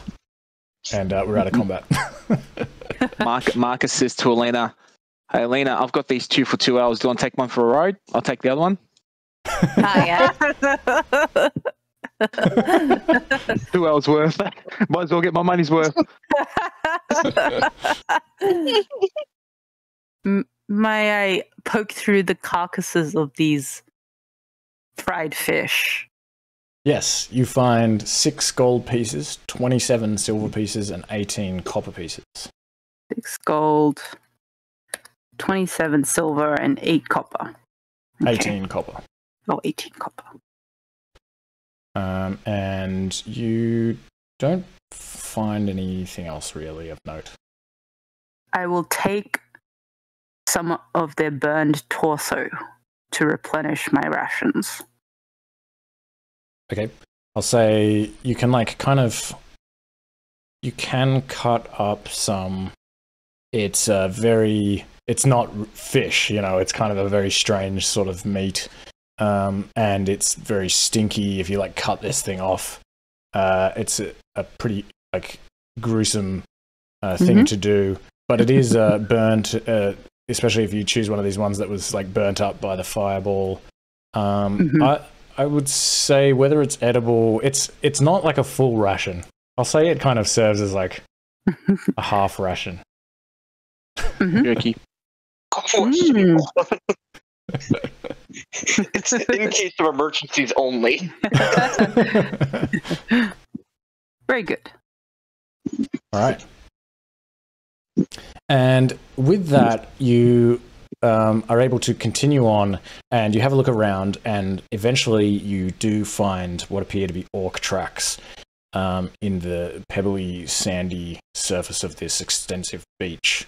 And you follow these tracks, and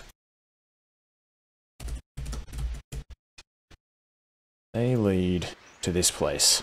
Out of the pebbles and sand by the beach, you can hear these waves crashing against the shore, and it's very windy here, and it smells like salt.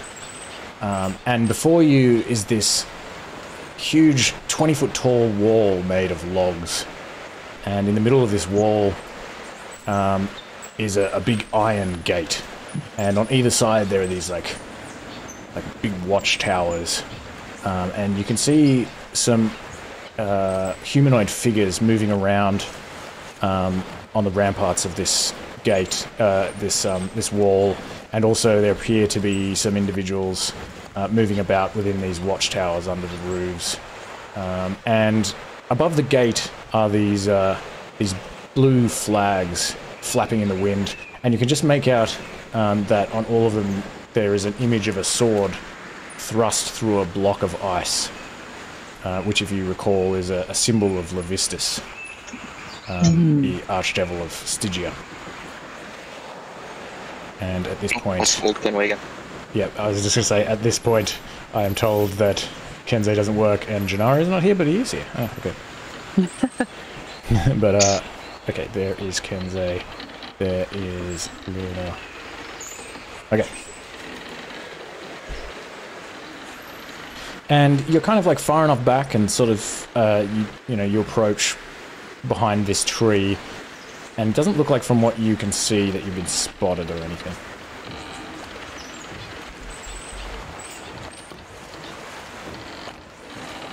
And So maybe this is. Go on. Oh, I was just going to ask details, but feel free to continue with your sentence. Well, I was just going to say maybe this is a good place to end it because, we've only got like another 20 minutes or so. Yeah, this is a good place because I feel like next session might be going into a whole siege thing, and that will not be 20 minutes. Yeah, whatever happens here, it's not going to be done in 20 minutes for sure, so, yeah. But there's only 3 of them. Crush them. Sorry. Yeah, at first sight you get 3 of them, but there will always be 4. Cool. Awesome. Alright, sweet. So, yeah, we'll end it there for the night. Oh, do people want the gold I just looted? I can divide that up. It's minuscule. I don't think anyone has to. I don't think we're going to kill each other for it. Very well. Very good. Well, we can even put it in the chat, I guess, even with all the stuff that Kensei found, all that gold, platinum. Yeah, I can put a summary of everything that was found in the chat if you like. But I mean, I think because Kensei put all of that stuff in his sheet, and JL, you got some of that gold. I did like. Oh, you did the breakup. Yeah, I put that in my sheet already. Yeah, Kenway will divide like the. He is not a heartless and unthinking captain when it comes to big piles of loot. Like, it's hard to hide him, like, shoving hordes of gold coins into his coin purse, so he's going to divide that out. It's just the small stuff, He never really cared for gold anyway, from what I can recall. Well, also true, but it's just the kind of like thing of like, he doesn't really care dividing like the small stuff because like, oh, 2 gold against 6 people, fuck it. But it's the big stuff that that can easily be dividable, like by 10s, 20s roughly at a time. He'll divide out. Well, I'll post a summary anyway, just so you guys know if you want to, chat about it or whatever. But yeah, otherwise, thanks for playing. I really had a lot of fun in that one. That was cool. It kind of like, brought a conclusion to a very long story arc, which I wrote myself. So I was very pleased to see that finalized. Yeah, we've been planning to change Kensei over for a few months because Rain was finding him a bit annoying in all of those like tight alleyways and things. So yeah. Hey. Thank you very much. Awesome, thank you. Yeah, it was great. My pleasure. Thank you. And next week off, and then yeah, we'll have another session after that. But I'll be in touch. And yeah, enjoy the next couple of weeks. Awesome. Thanks. Thanks, everyone. All right, Thanks, guys. Bye. Bye. Thank you for letting us kill my brother. I'll talk to you later. Yeah.